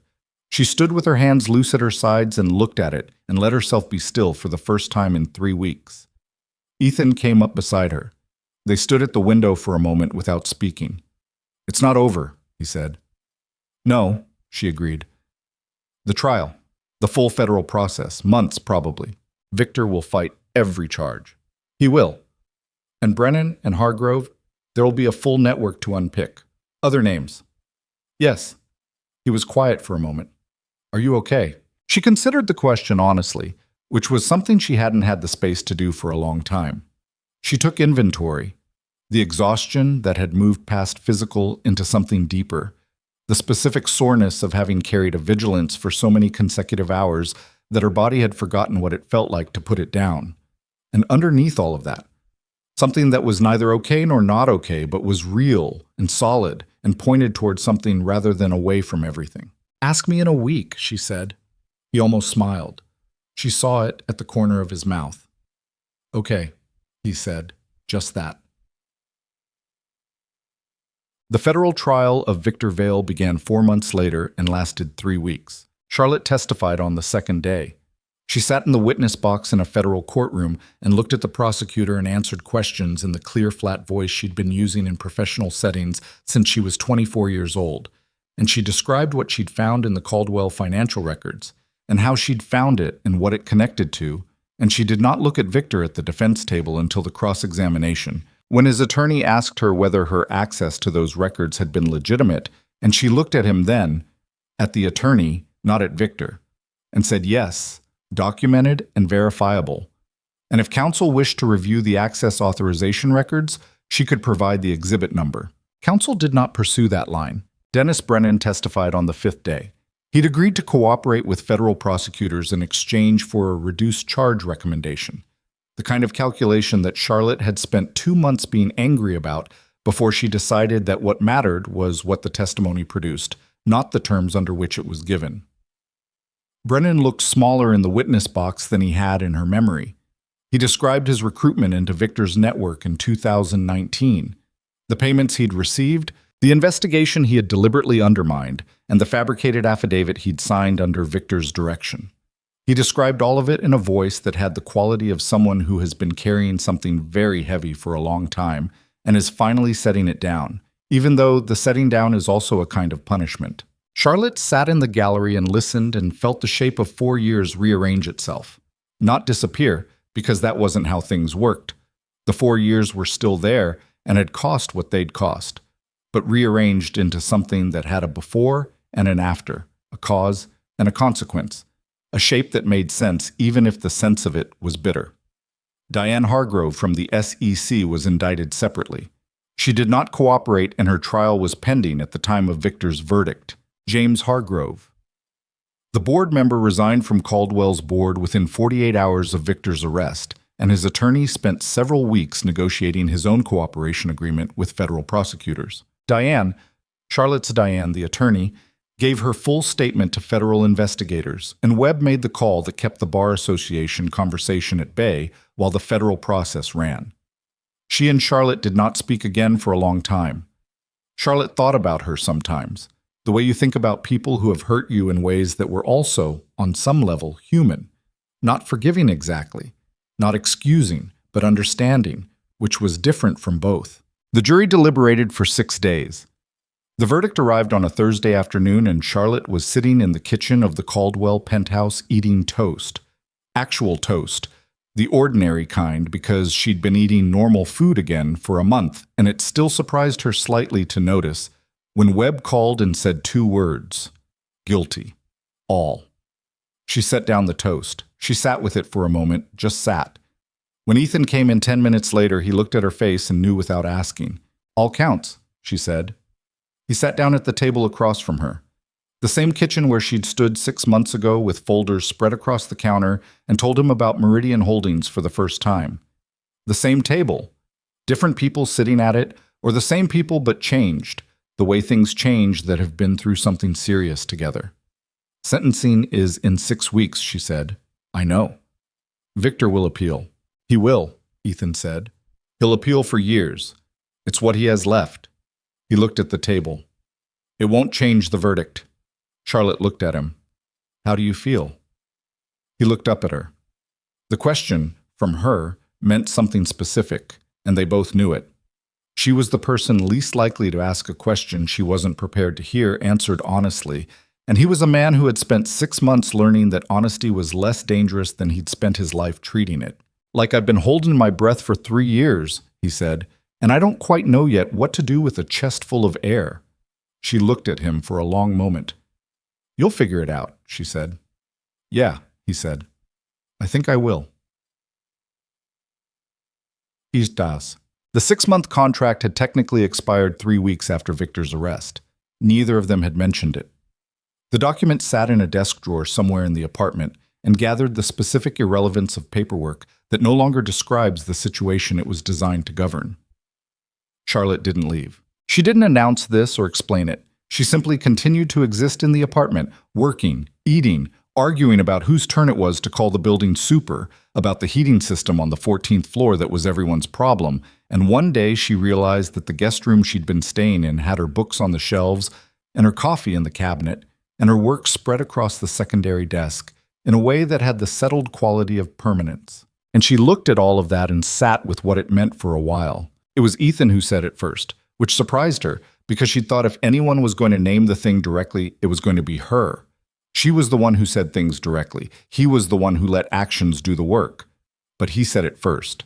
It was an ordinary evening. She was on the couch working on documentation for the Reed Foundation, which she'd been helping Catherine build for 2 months. A legal and financial structure to protect whistleblowers and investigators who'd been professionally destroyed by the kind of network Victor had run, and which was quietly becoming the most meaningful work Charlotte had done in her professional life. He was at the kitchen table on a call with a compliance restructuring firm he'd brought in to rebuild Caldwell's internal processes from the ground up. He ended the call. She didn't look up. He was quiet for a moment. "Charlotte," he said. She looked up. He was looking at her from across the room with the expression she'd long since stopped pretending not to see, the one that had no performance in it and hadn't for months. The one that was just him looking at her the way he looked at things he'd decided to stop managing from a distance. "The contract expired," he said. "I know," she said. "You're still here." "I know that too." He was quiet for another moment, the apartment around them, the city outside the windows doing what it always did, indifferent and alive. "Is that—" He stopped, started again more directly, the way he always found his way to when he stopped trying to package something. "Is that what you want? To be here?" Charlotte set down her pen. She looked at him across the kitchen and the couch and the 3 feet of ordinary apartment space between where they each were and where they were going, and she thought about the coffee shop 6 months ago and the courthouse and the drive back from Connecticut and the boardroom and everything in between and everything it had cost both of them to get from there to here. And she thought about what here actually was, which was real, which was the specific frightening realness of a thing that had started as an arrangement and somewhere along the way had become the truest thing in her life. "Yes," she said, simply. He looked at her. Something in his face went very still and then very open. "Okay," he said. She almost laughed. Their word returned, carrying everything they'd ever meant by it. She picked up her pen and went back to work. And across the kitchen, he opened his laptop and went back to his, and the apartment was quiet around them in the specific way that quiet is when it has been chosen rather than imposed. Victor Vale was sentenced to 15 years in federal prison on a Thursday morning in January. Charlotte sat in the courtroom for the sentencing and watched him stand and receive it. He was still well-dressed, his posture was still correct, but something had gone from him, some fundamental quality of expansion, the sense he'd always carried of a man who occupied more space than his body technically required, was gone. What was left was smaller. A man in a good suit in a federal courtroom, 61 years old, being told exactly what the rest of his life was going to cost. When the judge finished speaking, Victor was very still for a moment. Then he turned very slightly and looked at Ethan, who was sitting in the gallery 3 rows back. The look lasted 2 seconds. Charlotte watched it from beside Ethan, watched Ethan receive it without flinching, watched whatever was in that look, and there was something in it, some final communication between 2 men who had once been family before one of them made choices that made family impossible, complete itself and close. Victor was escorted out. The courtroom began to empty. Charlotte sat in the wooden gallery seat and looked at the front of the room where the judge was gathering papers, and the court officers were moving, and the machinery of consequence was completing itself. And she felt nothing dramatic, nothing cinematic. She felt the specific texture of an ending that was also a continuation, the way real endings always are, where the thing that was terrible is finished, but the people who lived through it are still here and still have to be people. She felt Ethan's hand find hers in the space between their seats. She looked down at their hands, then at him. He wasn't looking at her. He was looking at the front of the courtroom, at the space where his uncle had been standing, his face carrying something she recognized from her own experience of putting down a weight you've carried long enough that you've forgotten how to stand without it. She turned her hand over and held his. They sat there while the courtroom emptied around them, and neither of them spoke. And it was exactly enough. The Reed Foundation opened its offices in Lower Manhattan that spring, in a small building on a quiet street that Catherine Reed had found and Charlotte had negotiated the lease on, and Ethan had funded through a Caldwell Industries charitable grant that the newly restructured board had approved unanimously. The opening was not a gala. It was a Tuesday morning with bad catering and folding chairs and a room full of people who had worked in compliance and investigation and financial oversight, and who had been, at various points, professionally destroyed for doing their jobs correctly. Charlotte stood at the front of the room and looked at them, at the specific quality of people who have been right about something and punished for it, the specific exhaustion and residual anger and stubborn persistence of that kind of person, and felt something she didn't have a clean word for, something that lived in the space between gratitude and grief and determination. She talked for 12 minutes. She didn't have notes. She said what she'd learned in the last year, which was this, that the systems designed to protect honesty are also designed by people, which means they can be broken by people, which means the only reliable protection for honest work is other honest people who refuse to stop when they're told to stop. She said that Marcus Reed had refused to stop, and it had cost him everything, and that the only answer to that cost that she knew how to give was to build something that made the next person who refused to stop slightly less alone than Marcus had been. She said his name clearly in a room full of people and watched Catherine Reed in the front row close her eyes briefly and then open them. She sat down. Ethan was in the back of the room. He caught her eyes when she sat and gave her a small nod. Just that. And she gave him one back. And it contained everything that a nod between two people who have been through something serious together can contain, which is more than most people understand until they've been through something serious with someone. Spring turned to summer. The city did what it always did. The Caldwell Industries restructuring moved through its phases.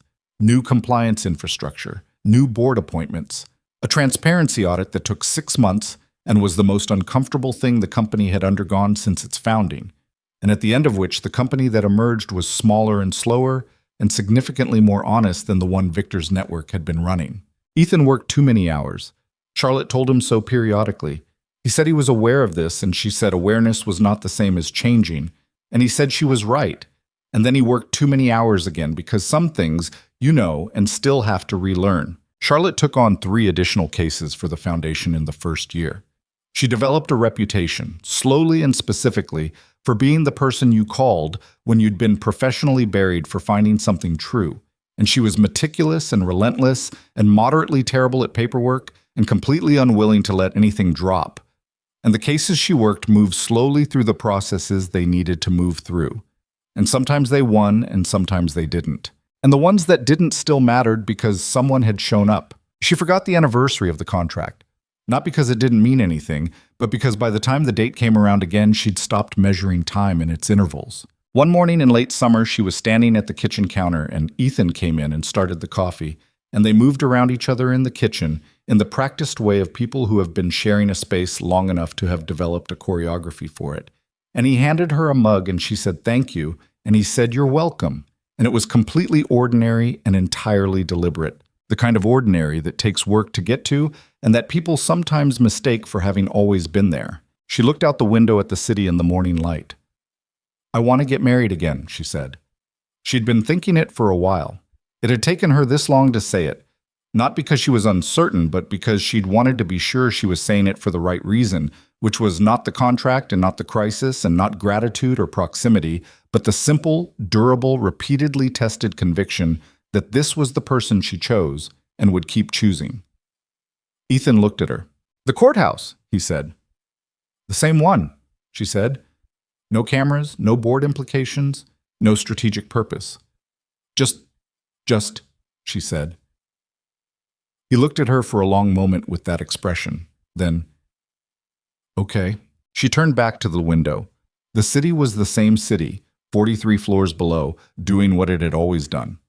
But she was a different person standing in it. Not better, not finished, not arrived at anything that could be called uncomplicated, but different in the specific way of someone who has been through something real and come out the other side still standing, still choosing, still willing to reach for the things worth reaching for, even when the cost is visible and certain. Okay. But they were married for the second time on a Wednesday morning in October, in the same small room at the Manhattan Marriage Bureau on Worth Street, under the same fluorescent lights, in front of the same judge who had married them the first time, and who recognized them with a small professional smile that might have contained something else. Some quiet recognition of the specific distance between that first ceremony and this one, which was the distance between performance and the real thing. Charlotte wore a different dress. Deep red, off the rack, $340, chosen because she liked it and for no other reason. Webb was a witness again. Catherine Reed was the other, who had become, over the last year, the particular kind of friend you make when you've been through something serious with someone. Not a close friend by conventional measure. They didn't talk every day or share small details of ordinary life. But the kind of friend who understands something fundamental about who you are because they were there when it was being determined. The ceremony took 9 minutes. When the judge asked Charlotte if she took Ethan Vale as her husband, she smiled. Actually smiled, the real kind that gets in the eyes and that she had not seen on her own face in years before this year, and said yes, clearly and without performance, in a room with no cameras and no strategic purpose and no contract governing the outcome. Ethan took her hand. Outside on the steps of the Marriage Bureau, the October air was cold and clean, and the city moved around them without ceremony, taxis and pedestrians, and the noise of something always in motion. And Charlotte stood in the middle of it and looked up at the sky for one moment, just that. One moment of looking at the open sky above the city, and then she looked at the man beside her. He was looking at her already. Neither of them said anything for a moment. There was nothing that needed saying that hadn't already been said in better ways, in work and evidence and decisions made under pressure and the 1,000 ordinary mornings that had accumulated between the contract and this. Hungry, he said. Starving, she said. They went to find somewhere to eat, the two of them walking in the October morning through the city that had wanted both of them broken, and they were not broken, and the day was very ordinary and very good, and that was enough. More than enough, the exact right amount, the specific measure of a life that had been built from wreckage into something real and durable and chosen. The woman who had signed a contract to marry a stranger for survival was gone. What remained was someone who understood something that the contract had never planned for and couldn't have contained, that the most dangerous risks were the ones that asked you to be known, and that surviving them together was its own kind of proof, not of anything cinematic or permanent or guaranteed, but of something true. The kind of true that didn't need a contract to hold it in place. It held on its own. It always had.